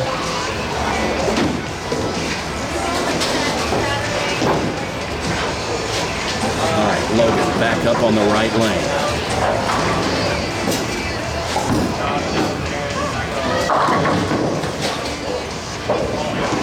That ball just took off on him. Looked pretty good off his hand, but broke sharply, and he's got a single pin spare. And honestly, he's lucky to have just one pin staring at him now.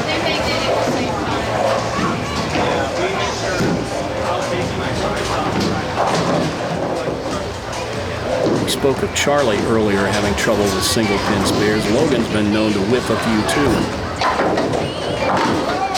But he has no problem with that 6-pin. And he maintains his 28-pin lead.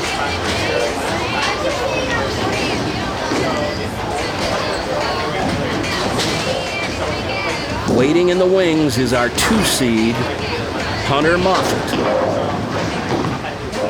He'll face the winner of this match. First of our 2 9-time winners.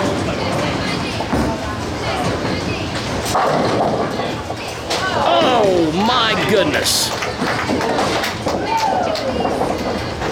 I believe we're going to find that this, once again, is one of those crazy 3-pins. Watch the 3, the third one from the right. It will go to the right wall, and here it comes.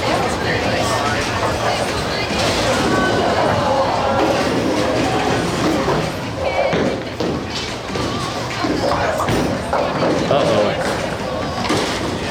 Well, Brandon, there ain't no pins over there.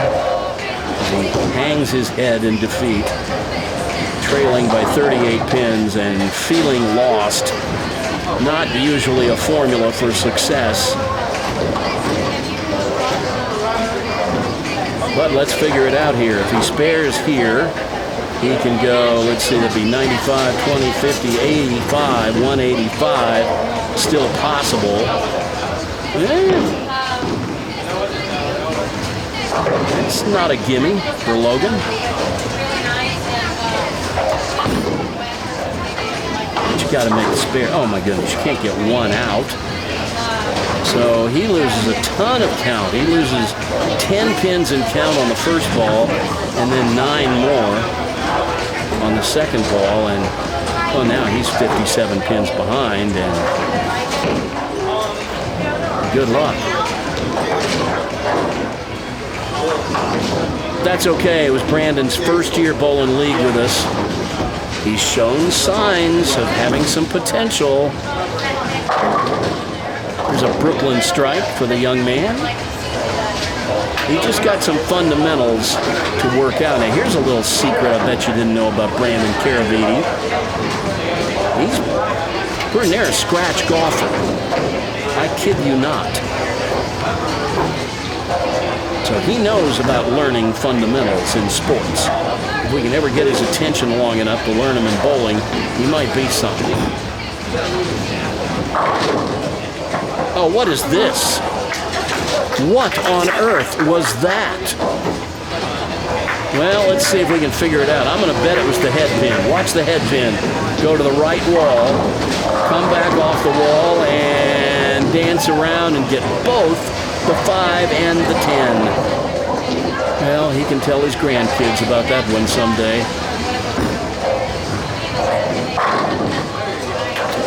but that's the one he'll probably remember right there. Another solid strike, and with that one, he wins the match. As if that was in much doubt. Watch this one. Over about 18 at the arrows, out to about 9, and right through the heart.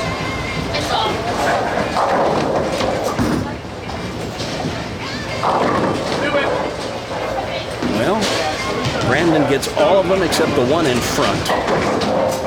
And that's not easy to do. I call it the ringin' one.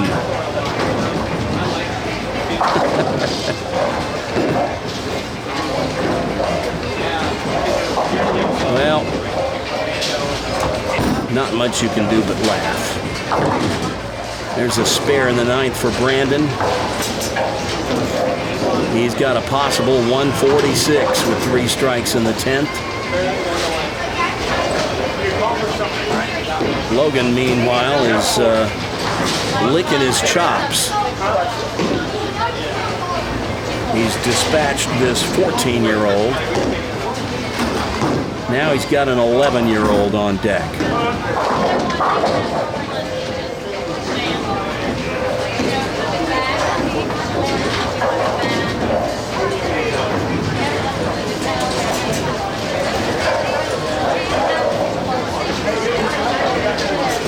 Well, I'll tell you what, some of these kids just met each other in our league this year at Bolero Roswell.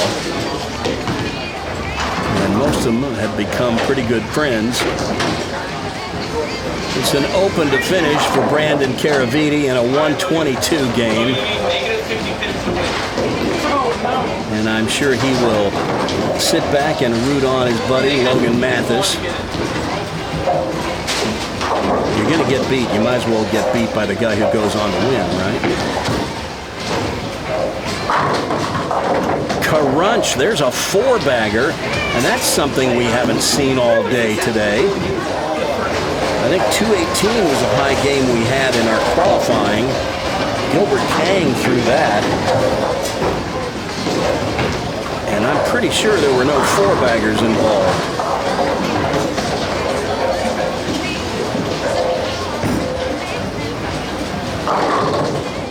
Well, I'm not sure what that was, but he's going to be in the 220s. And that'll be the high game of this tournament. Unless somebody beats it here in the closing games. 222. And Logan centuries Brandon Caraviti. But we are moving on to the semifinal match. Big Logan and Hunter go at it next. And we're back to the action here in Indianapolis. Another strike by Gilbert. Brian Latt needs to be perfect here. Seems to be a slight delay. Oh, my!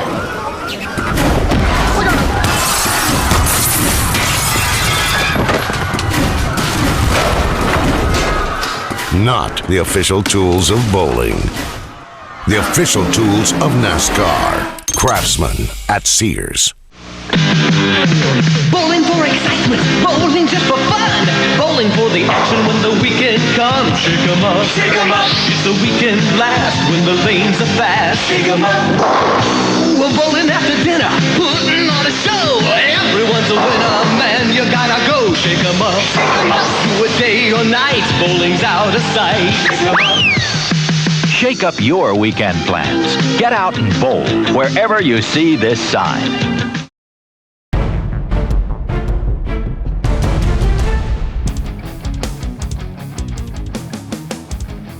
Well, as you can see, we are down to the final 2 matches of the Mother of All Stepladders.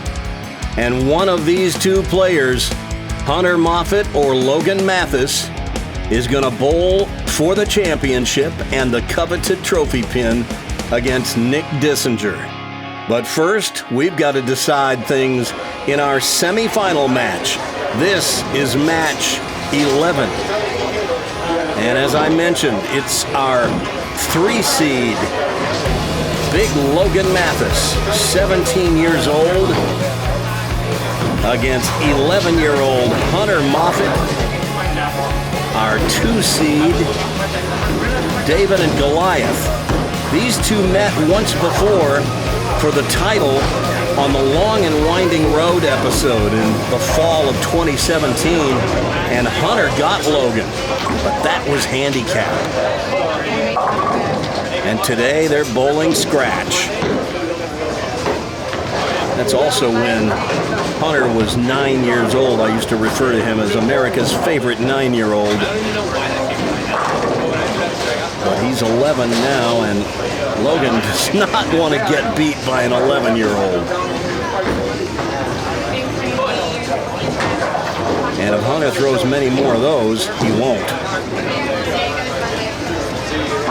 An open frame to start for Hunter. He's not getting any pins in handicap. He's got to take on Big Logan heads up, mano a mano.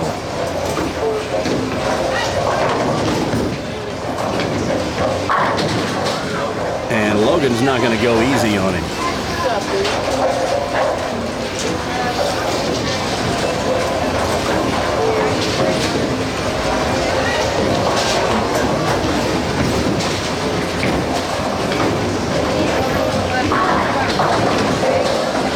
Yep, they're going to go down when you hit them there. Pretty much all the time. All right, Big. Ooh. That one jumped on him a little bit, and he got another 4-9. He saw this in the last match. Went for it and missed it a little on the left. See what he can do with it this time. Field goal. So an open frame. And Hunter with an early lead.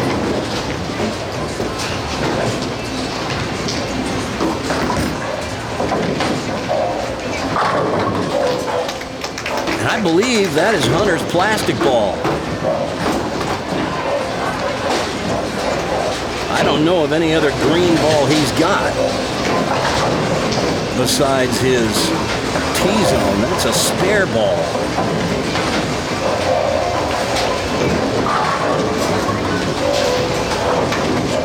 Works pretty well.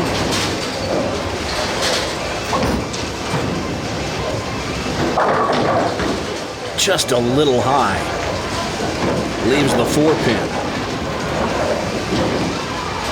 These two won the last titles of the season. They won the Bigs and the Littles division when we went to Jefferson, Back to the Future, 2 weeks ago. Emily Reddig also won that day in our single ball elimination as we crowned 3 champions in Jefferson that memorable rainy afternoon. All right, Logan Mathis up on the right lane, trailing by 1.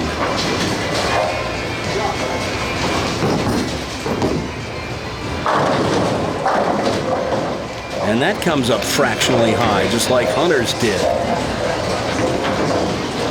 4-pin.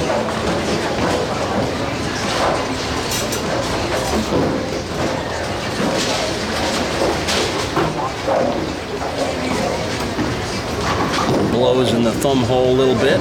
Get a little moisture going in there for a smoother release. And he takes care of the spare. That bounced out again. That would have made the 4-10.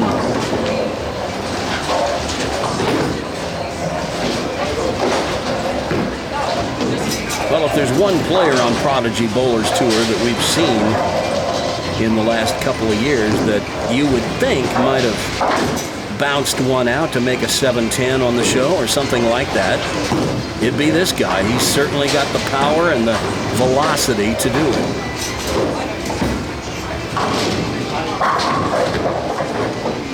Wide with that one. And he leaves the 1-2.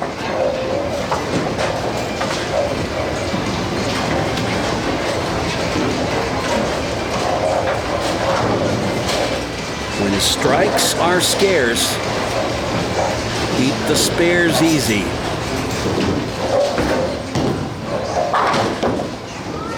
He covers the 1-2 with no problem.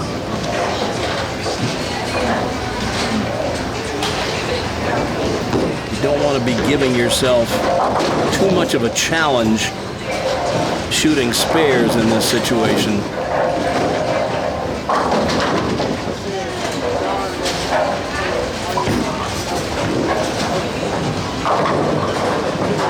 Oh, and look at this. Hunter gets the wall shot to go. He had the 4-5-7 up. And with that plastic ball, you wouldn't expect it to drive through hard enough to get the 5. It deflects around it, but the head pin goes to the wall and does the damage.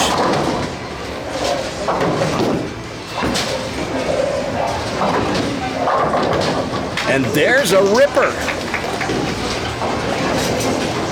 So that double moves Hunter out ahead by 13. Watch this little guy's footwork, a 6-step delivery. And for his age, he stays remarkably under and behind the ball, just the way we teach it.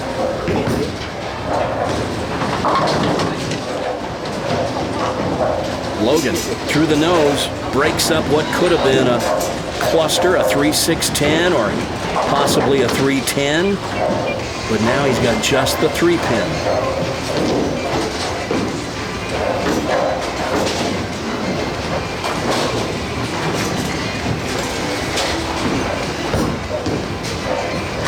And he missed it. Unbelievable. Well, time to start climbing out of this hole you dug for yourself. Got to figure that the strikes are going to be tough for Hunter to get as well, so just get him where you can and don't make any more mistakes.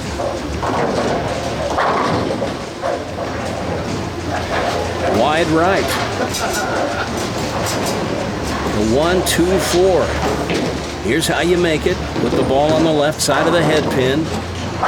Let the ball get the 2. The 2 will get the 4.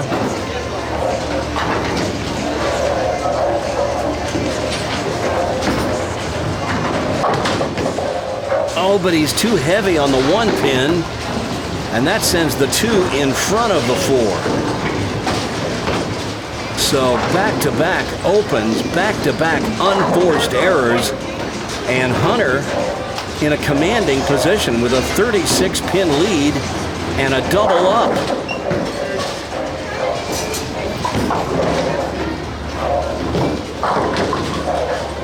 Well, he misses the head pin left this time, and now he's got a tricky little cluster here of his own, the 1-3-6. Throw it just like a strike. Put it in the 1-3 pocket. The 3 will get the 6. But with the lanes as difficult as they are, any mistake is iffy. But that's not a mistake there. That's well done.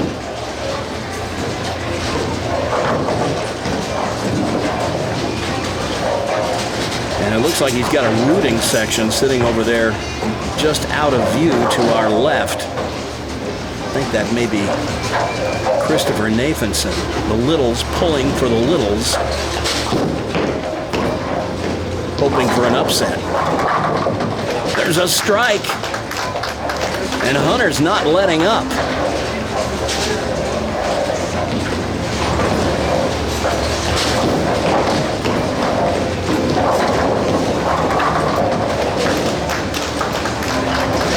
This little kid is as passionate about bowling as any big kid we've got.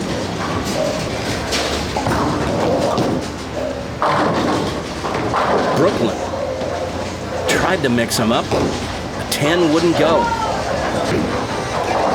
Logan needs strikes now. You know, when we saw how this match started with Hunter whiffing the spare for an open and Big Logan getting that strike, I thought, okay, the route is on, but it may be a route, but maybe the other way.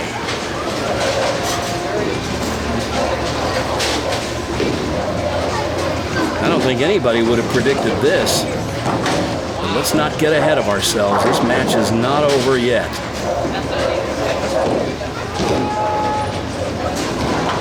Logan, a possible 191. He's the only one that's strung 4 in a row all day. He needs to do it again right now. And he can do it. He can throw some shots like that. He is the one player in the field, well, Nick, those two can really make the pins dance, but nobody makes them dance quite the way Big Logan does. Watch this. Shrapnel everywhere.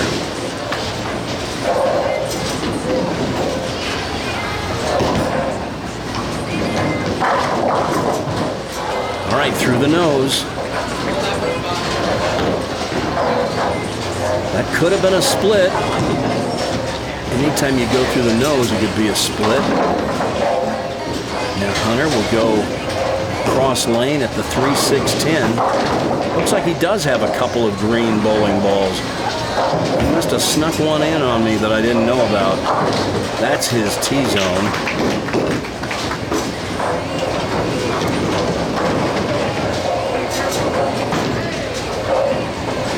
All right, so I guess this is a mystery ball.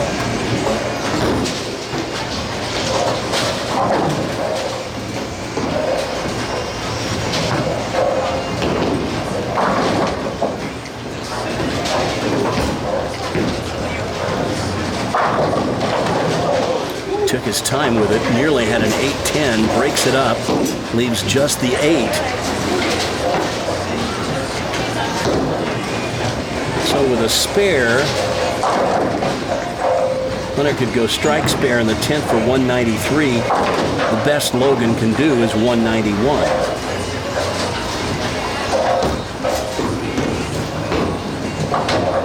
There's the spare that he needed. And now it's all on Big Logan. He's got to go to the whip right now.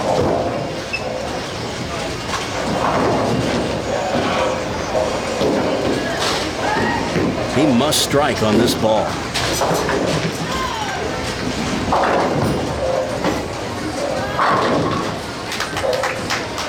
Can't throw it any better than that.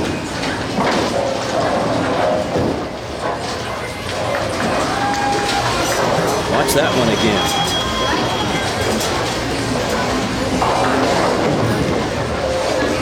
Nobody hits the pins any harder than Big Logan. Not in our league. Not on Prodigy. Not lately.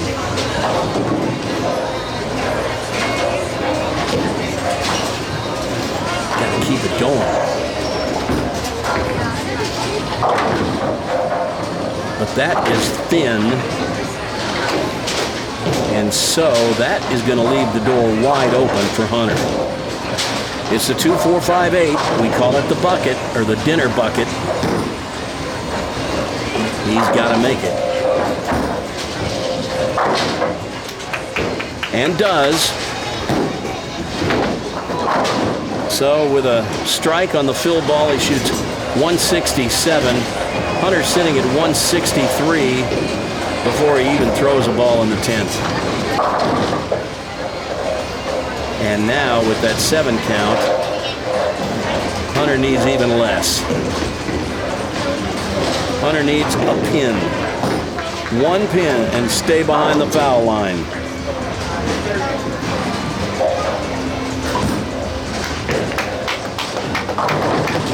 And he rips the rack. Well, that's got to be one of the upsets of the day for sure.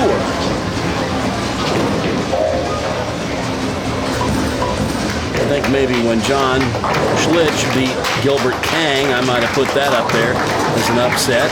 Or when Brandon Caravini beat Emily Reddig. These are three pretty big upsets, but I don't know that any of them is any bigger than this one. Hunter Moffett taking down Logan Mathis. Scratch. I suspect Logan may get some ribbing about this from his teammates at Emmanuel. And you beat an 11-year-old. Not on this day.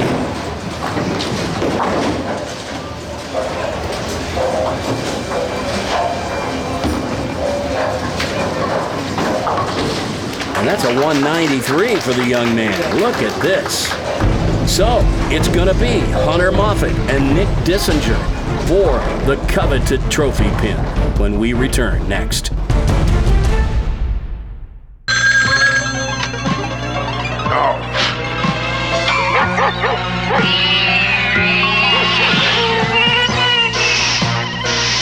Hey, why don't you let loose? Let loose. Go bowling, bowling this weekend. Have fun. Go bowling, bowling this weekend. Let loose at Valley Bowl. Take the Valley Highway or Academy exit to security.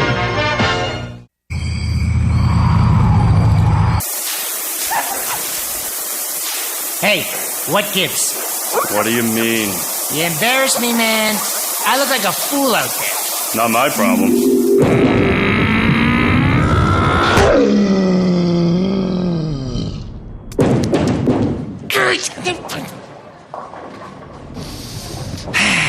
Must drink more milk.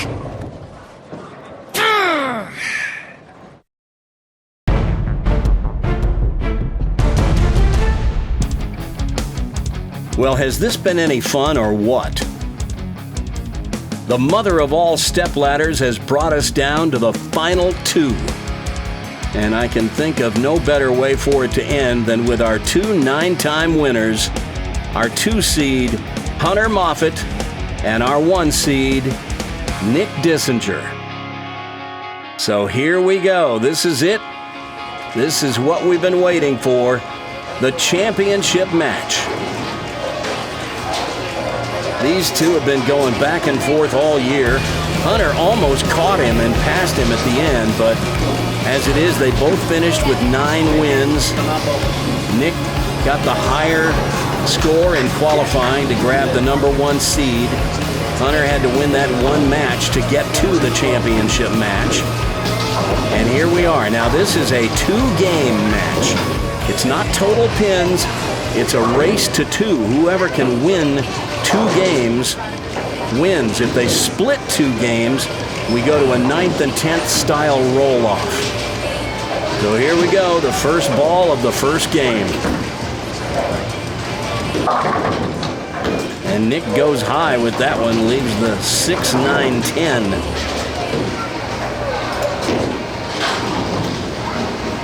Here's how you make it. Put the ball on the 6, 10, or I guess you could put it on the 6 and 9.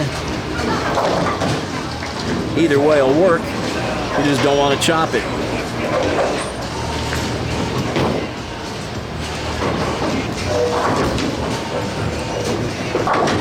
He goes for the left side of the spare and converts it.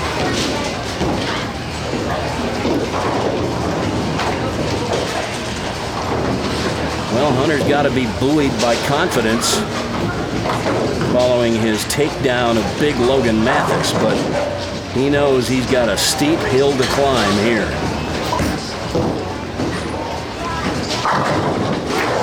But he starts strong with a solid strike in the first frame. Take another look at it.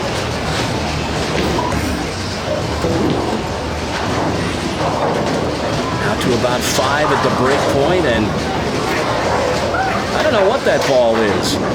That's a new one on me. I thought he only had 1 green ball. I thought it was plastic. That ball is not moving like a plastic ball, that's for sure.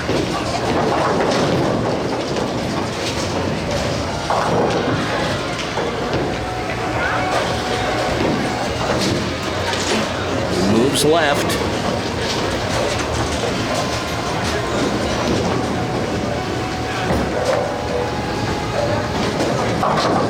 And he covers the 6-10.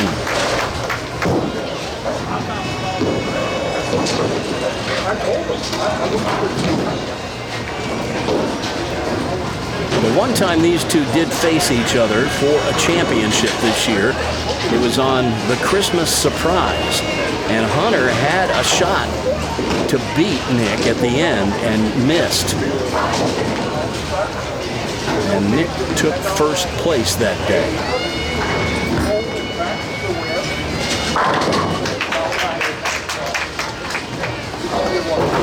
He does hit him hard, doesn't he?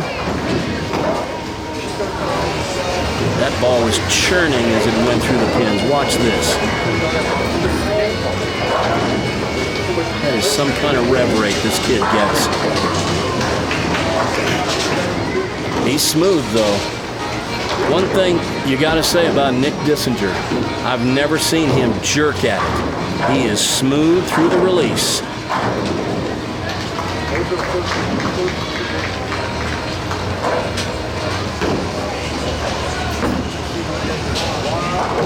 He didn't like that one. You can see why. It was left of his target. Nick, like all the other players, having to contend with this oil pattern that gives you absolutely no miss area. Now, red square, as tough as it is, if you get a bunch of players bowling on it who all play a similar line, you can break down the pattern. You can break down any pattern. Oh my goodness. You don't see Nick do that very often. But I was about to say, you can see players that play a similar line, similar rev rate, break down a pattern in a way that makes it play a lot easier. But when you got this many players, big kids, little kids, high rev players, low rev players, playing all over the place, I am sure that this oil pattern has morphed into some kind of nightmare from outer space, as Hunter now faces a version of the washout, the 1-2-10.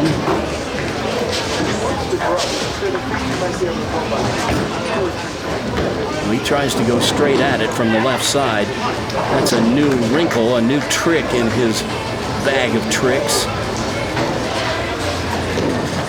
Maybe could use a little more practice on that. And it looks like Hunter is changing balls. Is this his pitch black? It sure looks like it. And that seems to work.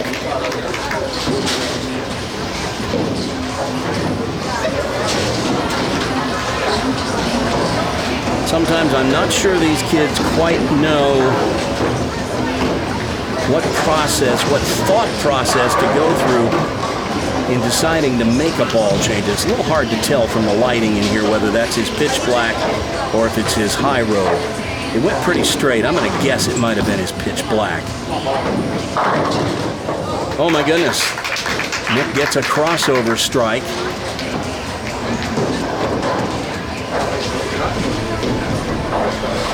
He leads by 4. Now remember, these two games that they'll be bowling, it's not total pins. You could win the first game by, you could win it by anything. You could win it by 100.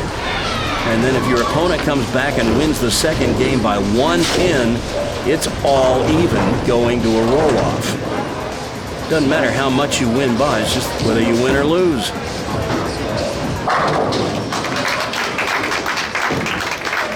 Pretty nice shot right there, Nick.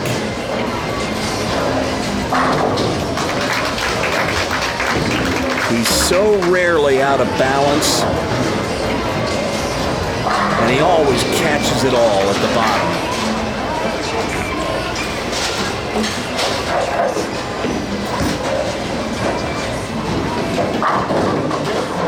Well, Hunter nearly got that 5 pin to fall over into the 7. It would have been an unconventional strike, but he sure could have used it.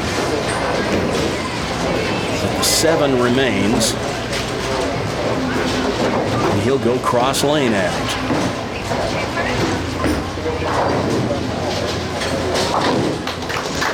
Hunter's a good little spare shooter.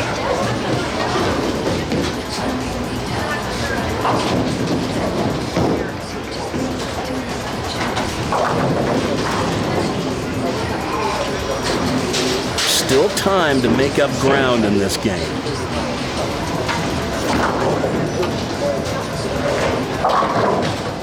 You could tell by his reaction to letting go of that one, he didn't like it. Just hang in there, buddy.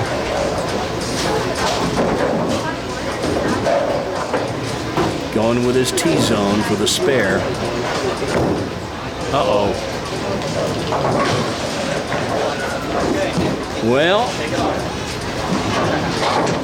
hard to tell if that was just an execution problem or if he's running out of gas.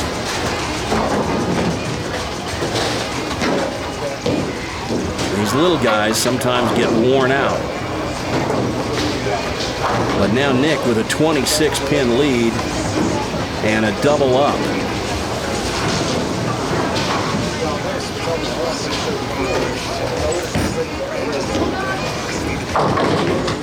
But look at this.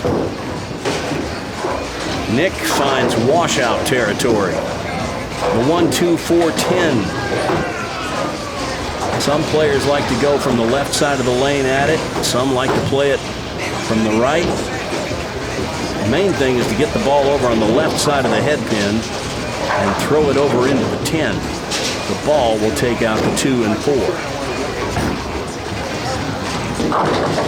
And that's textbook right there. Well done.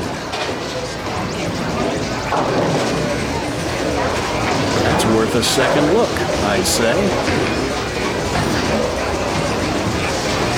Nick has developed this, it's almost like a backup release, but it still hooks a little bit right to left. Just not as much. Now you could tell it, he started to turn away as that was headed down the lane. He didn't like it. He knew it was left of his target. It's the 310 baby split.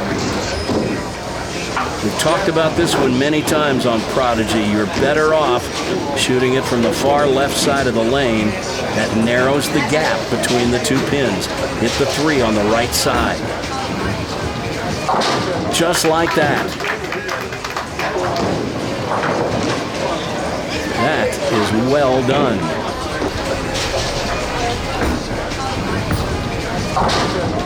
He turned away like he didn't like it, but he obviously knew exactly where it was going.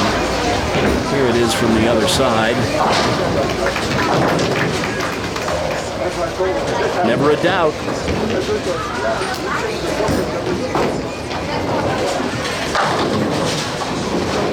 Well, that time Hunter's ball just doesn't quite get up. Almost read his body language. He's asking, what do I have to do to get that ball to face up? The 1-2-4, put the ball on the left side of the head pin. The ball will do the rest of the damage.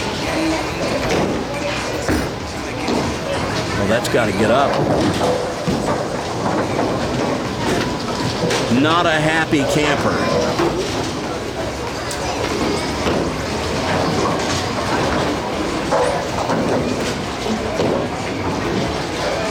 All right, Hunter, take your time, focus.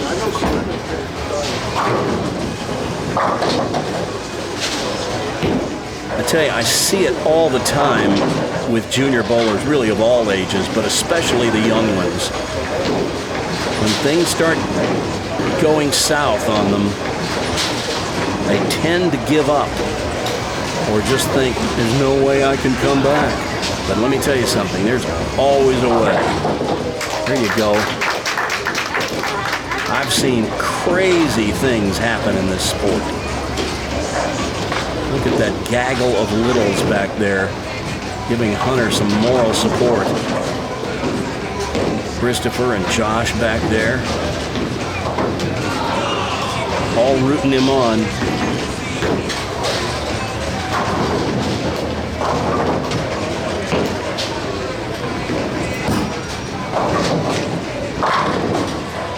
Oh, once again, Nick goes through the nose. Back-to-back 310s.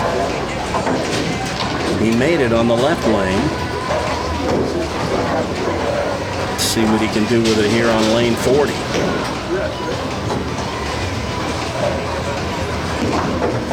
These two lanes don't play much different. This isn't like some of the end pairs that you'll see at other houses. Oh my goodness! That ball actually touched the 10 pin, but didn't knock it over. Let's see if we can pick it up on this replay. Watch how this ball actually does nudge the 10 pin. And it's just wiggling at him, just laughing at him. All right, the lead is just 18 now.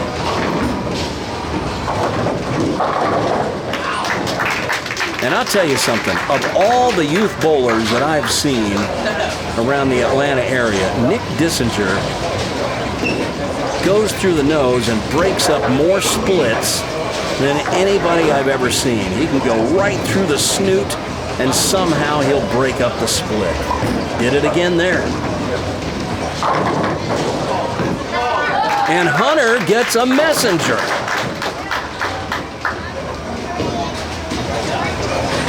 Watch this. You don't see 11-year-olds do this very often.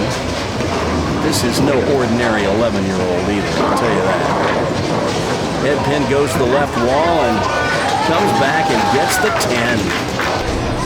He liked it. Let's watch it from the front. Watch his reaction.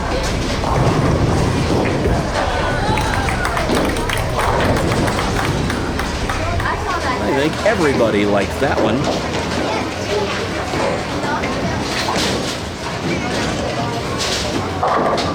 Boy, if he could have got another strike right there, that would have put a little heat on Nick. Nick would have at least needed a mark in the 10th.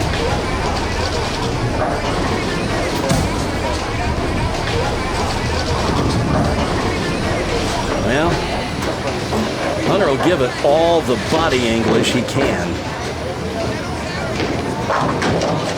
But now that's not what he had in mind at all, and with that open frame, he just handed game one to Nick. So now Hunter will have his back to the wall in game two of this championship match.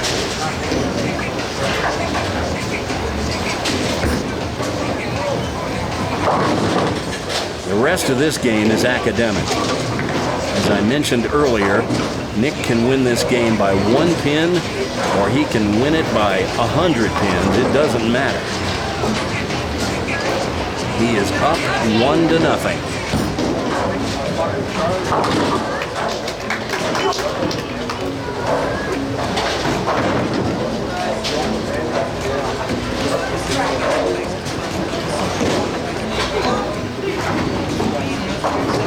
So a possible 179 if he strikes here on the fill ball. See, he did it again. Right through the nose, he breaks down the split. It is uncanny how he does that. Well, we've got one more game left, and then the coveted trophy pin will either go to Nick or Hunter next. Now, bring the spirit of Prodigy Bowlers Tour to your bowling center with Prodigy Bowlers Tour t-shirts and sportswear, including collared shirts with the Prodigy logo printed on the back to show that you support junior bowling. Check out the entire assortment of Prodigy t-shirts in the Brownswick store. Visit ProdigyBowlersTour.com to see the selection. See the ash gray Celebrating Junior Bowling, Elevating Junior Bowlers t-shirt, or the Who Will Win the Coveted Trophy Pin t-shirt. Or maybe you'd want the one that says, I've come to get my bowl on, right on the front of the shirt, or simply, Bowl Me. There's a t-shirt that says, Bowling. You probably don't get it because it's mainly for smart people. And if you're a proud parent with a junior bowler, we've got a t-shirt just for you. And how about this t-shirt? You're bowling an 8th grader. Prepare to meet defeat. Available in grades 1 through 9, most in both adult and kid sizes. And finally, the shirt that reads, Bowl better, have more fun, take lessons. Then maybe you can keep up with me. The Brownswick store is powered by the people at Cafe Press, and all of these shirts are available right now.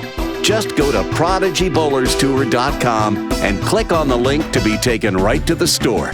PayPal and credit cards accepted. That's ProdigyBowlersTour.com. Get your bowl on and bring the spirit of Prodigy Bowlers Tour to your house.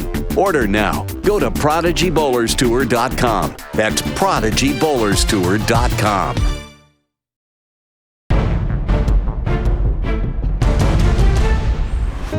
It looks like this game is going to come down to the 9th and 10th frames, just like it usually does between these two. When Prodigy Bowlers Tour first began in September 2016, the kids didn't really bowl for anything at all other than just that week's bragging rights.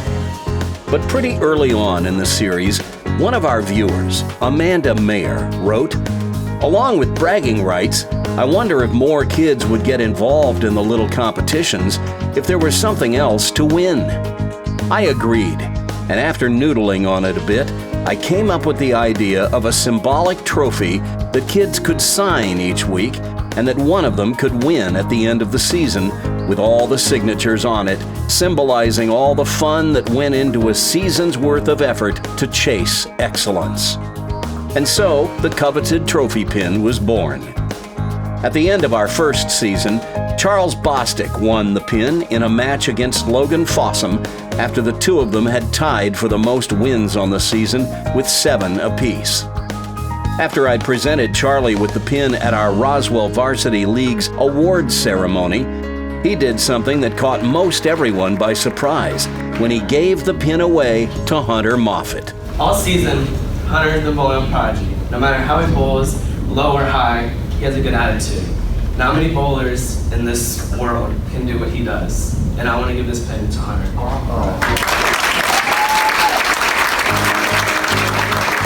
Last year at our inaugural Prodigy Bowlers Tour Tournament of Champions, Peyton Smith climbed the stepladder from the 2 seed to the championship match, where he faced the winningest player on Prodigy last season, Christian Manel.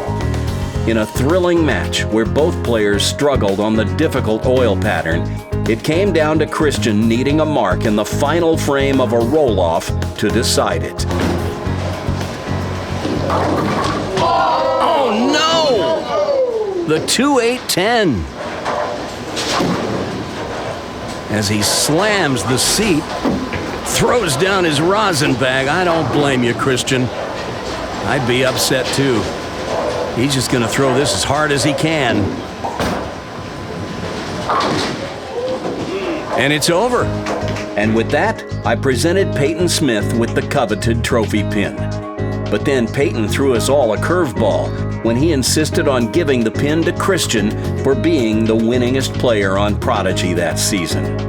I love this. You won parents with no, I went 2-8-10. No one wants the Coveted Trophy Pin. I went 2-8-10. Look, you struck.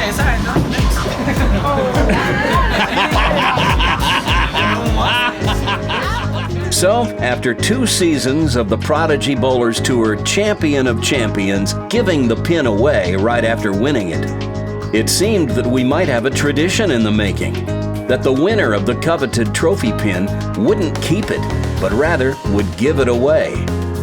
And so it is that the Coveted Trophy Pin has come to symbolize far more than merely a pursuit of excellence. It also symbolizes the ultimate act of selflessness and sportsmanship. As the creator of Prodigy Bowlers Tour, I can think of nothing better for the Coveted Trophy Pin to represent than sportsmanship and kindness. 2 things that drive every decision we make on Prodigy Bowlers Tour in an effort to celebrate junior bowling and elevate junior bowlers.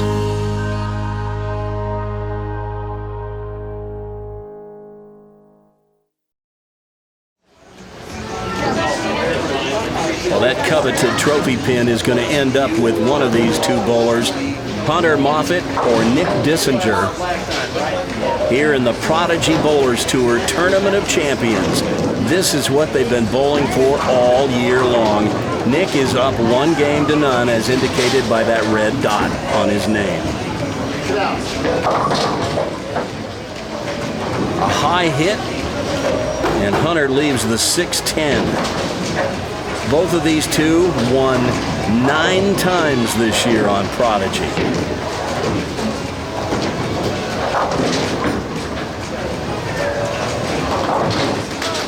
Spare to begin this decisive second game. Now, I must note that it's been a while since Nick has won. His last victory came back on April 20th on the Swiss Badger Open.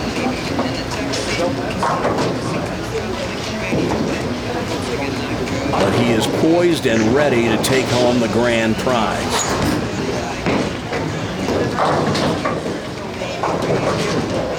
Little light. Leaves the 2-4-5. Here's how you make it. Put the ball on the 2 and the 5. You can make it on the other side too, but right-handers will generally want to go for the right side of the 2-pin. And I like the way Nick plays it. Straight down the left side of the lane. Well, we want to send a big shout out to the folks here at AMF Woodstock. They always roll out the red carpet for us. Don Flieger and Amanda Barnes.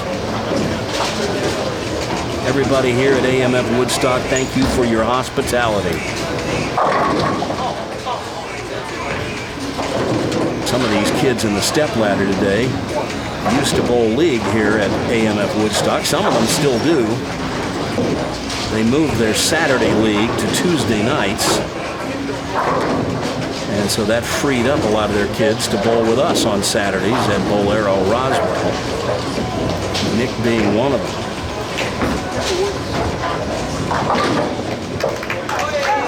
Pins are bouncing out like crazy today.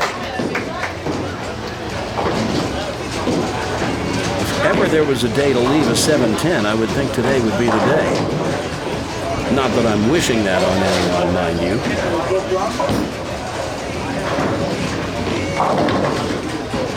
Hunter, a little wild with that one. Leaves the 1-3-5-10. Put the ball on the 1-pin, just a little off center to the right. You want to throw that 3 over into the 10, but still be high enough on the head pin to get the 5. Just exactly like that. What a shot. That's one you don't see all that often. So when you make it, kind of a bonus.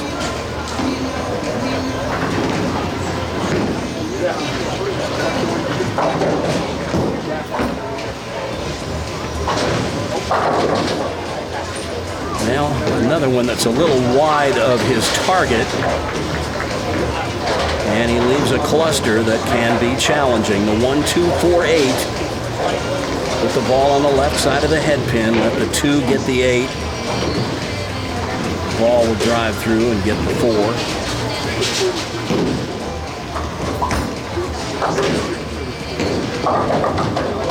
All right, that's a little higher up on the head pin than you would want it, but he got the spare, and that's all that matters. It's not how, it's how many, especially when it gets down to the end here. Hunter in a must-win situation. The red dot next to Nick's name indicates he is up 1 game to nothing. Hunter needs to even the match by winning game 2. That would send them to a 2-frame roll-off. Nick knew that was no good. As soon as it left his hand, he looked away.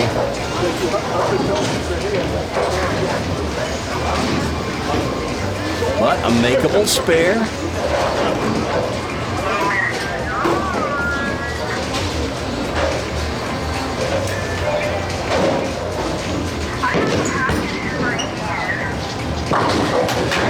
It's the same spare he left in the first frame of the first game. And he made it the same way on the left side. Well, maybe that's the way he intends to shoot the 6, 9, 10. Seems to work for him. All right, Nick with a 4-pin lead. Up on the left lane.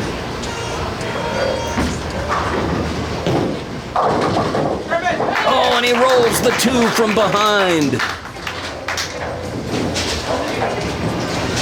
Well, now watch this one. This is a little bit unusual pin action. It's going to be the 5-pin, not the head pin. Watch the 5-pin. He gets behind the 2 and rolls it over from behind.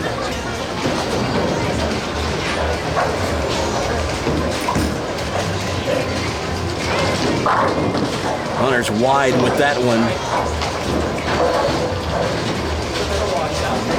You just have to be so precise.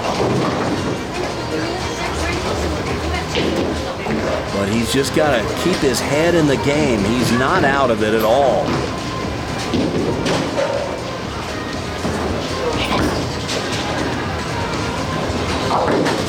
Well, can't be doing that, though. He's a better spare shooter than that.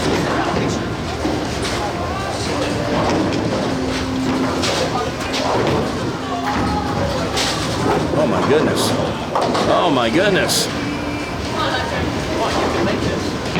Well, you almost feel like maybe he's just mentally not quite into it right now. He just doesn't seem to be making the shots I know he's capable of.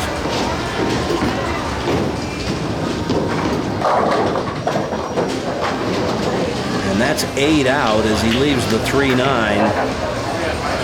And you can tell by his body language that he's starting to get to that point where he's surrendered to the idea of getting beat. And it's too early for that. Still, too many things can happen.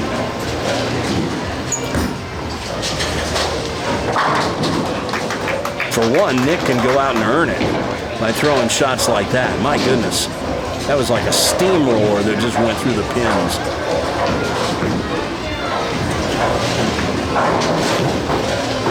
Watch this.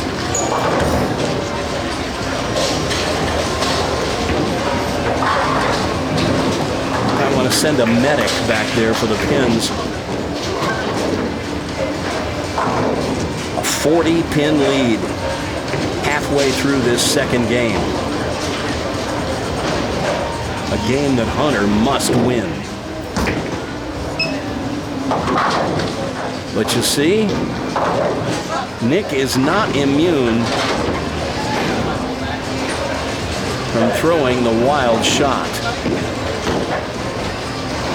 This oil pattern is just that demanding. Any slight miss, you could find yourself in real trouble.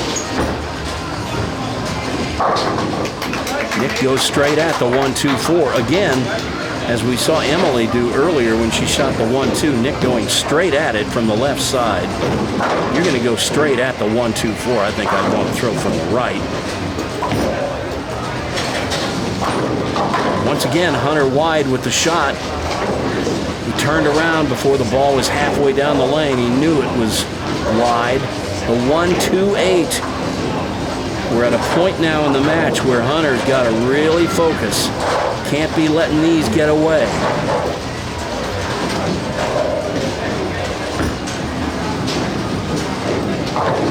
All right, there you go.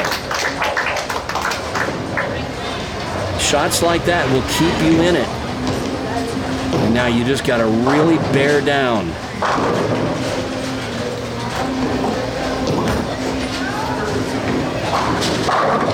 And throw some like that. As he gives a little facetious victory gesture, as if to say, well, at least I got one.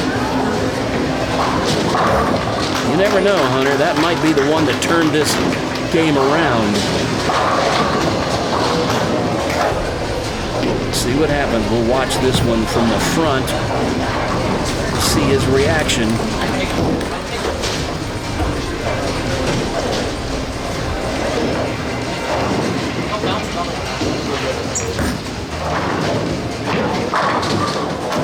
Well, Nick has just suddenly come to life. That's 3 strikes in the last 4 frames.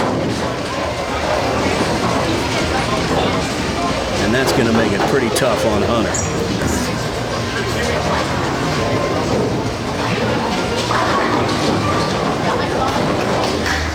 Solid strike, though. Hunter's going to have to hope for some divine intervention here, or a big mistake. That doesn't look like a mistake. That looks like a 47-pin lead now. 4 strikes in 5 frames, and Nick is in stroke. We've seen him do this all year. All right, Hunter, finish strong. Oh, boy. Well, I know he's disappointed, but he bowled great all year long, too. The 1-2-6-10, a version of the super washout. You can make it on either side of the head pin. If you go at the right side like this, you want to throw it from the left side of the lane straight so the ball can deflect off the 1 into the 6. And that's exactly what Hunter's trying to do. Oh, and he almost did it. Just a little too much of the 1 pin. Well, it looks like things may go Nick's way today, but one day when Hunter gets a little older, he'll be able to look back on this and realize that just getting into the championship match, beating Big Logan the way he did, that was a pretty big accomplishment, and he ought to be proud. But the way things are going right now, I think that Hunter's only hope left is to make this spare and hope that Nick gets abducted by aliens. Wouldn't count on it. And I believe that right there is going to do it.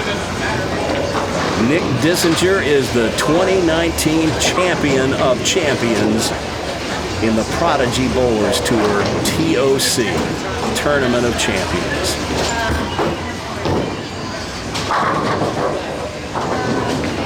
He bowled pretty much the way he bowled all year on Prodigy. Made the shots that he had to make and kept just enough distance between himself and his opponent to usually cruise to victory.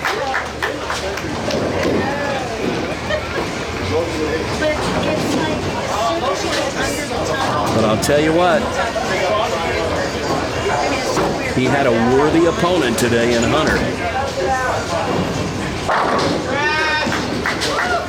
Certainly it would have been the upset to end all upsets if Hunter had won today, but he hung in there. He was close through much of that first game. That could have gone either way. And then if Nick would have come back and won this game, we might have been looking at a roll-off like we had last year between Peyton Smith and Christian Manel. That thing came down to the very last ball.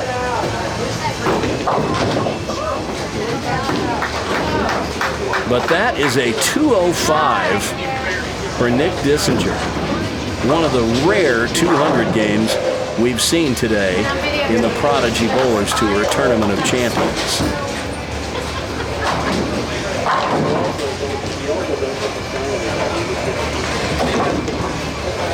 And win or lose, all 13 of these players that we've seen today on Prodigy Bowlers Tour, every last one of them is a champion.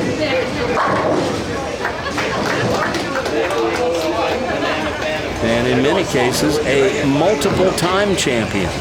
Hunter, a 9-time champion.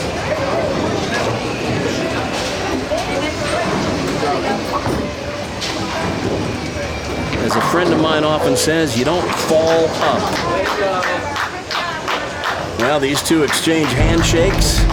There is one more piece of business, and that is to hand off the coveted trophy pin to Nick. We'll do that next. Hey, while we're handing out thank yous at the end of this Prodigy Bowlers Tour season, one thank you I absolutely don't want to forget is the one that goes out to you, our viewers, and especially to you, our Prodigy patrons. All this season, I've been telling you about a new way you can help support the work that goes into the creative effort to produce the show each week. And many of you have stepped up and blessed me with your generosity. Your commitment of $5 or $10 or even $20 a month helps to ensure that the work of producing Prodigy Bowlers Tour can continue. And I thank you from the bottom of my heart. And that work will continue throughout the summer, even when we're on break. I'll be getting things in order for Season 4 to begin when our league season returns. And I imagine I'll have some surprises to spring on you when that Season 4 does arrive. I'm also looking at a refinement of the tier structure for our Prodigy patrons to ensure that you are getting the best bang for your buck. So stay tuned for more news on that front when Season 4 begins. So thank you very much for supporting Prodigy as a Prodigy patron and by helping us grow the channel by sharing our videos and telling your friends about Prodigy Bowlers Tour. And I hope you'll be with us again when Season 4 starts up this fall. He kicked everybody's butt in the qualifying round. Announcing a Prodigy Bowlers Summer Tour special event. Alternate and curved try to make it. For littles only. It's a first-of-its-kind Prodigy Bowlers Tour competition as we open up the field to nothing but the pint-sized prodigies. Kids 11 and under are encouraged to come Saturday, July 20th at Bolero Roswell. With the Coveted Trophy Pin already awarded, we'll have a special prize for the winner. It's Prodigy Bowlers Tour's first ever for littles only event.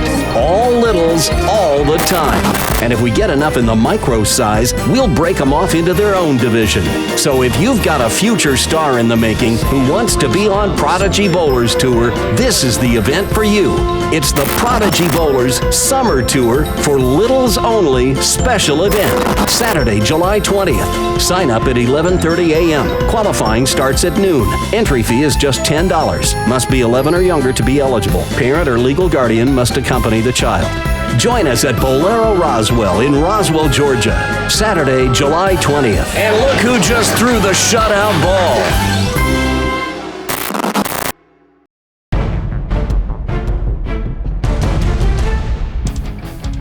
Well, looky, looky, looky. Prodigy Bowlers Tour Tournament of Champions 2 is now in the annals of history. The Mother of All Stepladders it is. And here are your 13 contestants who tried to win the Coveted Trophy Pin today, but only one of them gets to keep it, or at least decide what's going to happen to it. And that certain someone is right here, and it's time to visit with him right now. Well, it was a long season, and you dominated most of it. So, with 9 wins on Prodigy Bowlers Tour, capping it off with 1 more in the Tournament of Champions, I present Nick Dishinger with the Coveted Trophy Pin. It is yours to do with as you please. Congratulations. What's he doing? Oh, look at this. I got a pin too. He's giving it to Faith Roper. So you are this year's recipient of the Coveted Trophy Pin giveaway. Logan won too. Yeah, Logan won. Congratulations. Thank you. All right. And Nick, you bowl great all year. Congratulations to you too. Nick. Woo!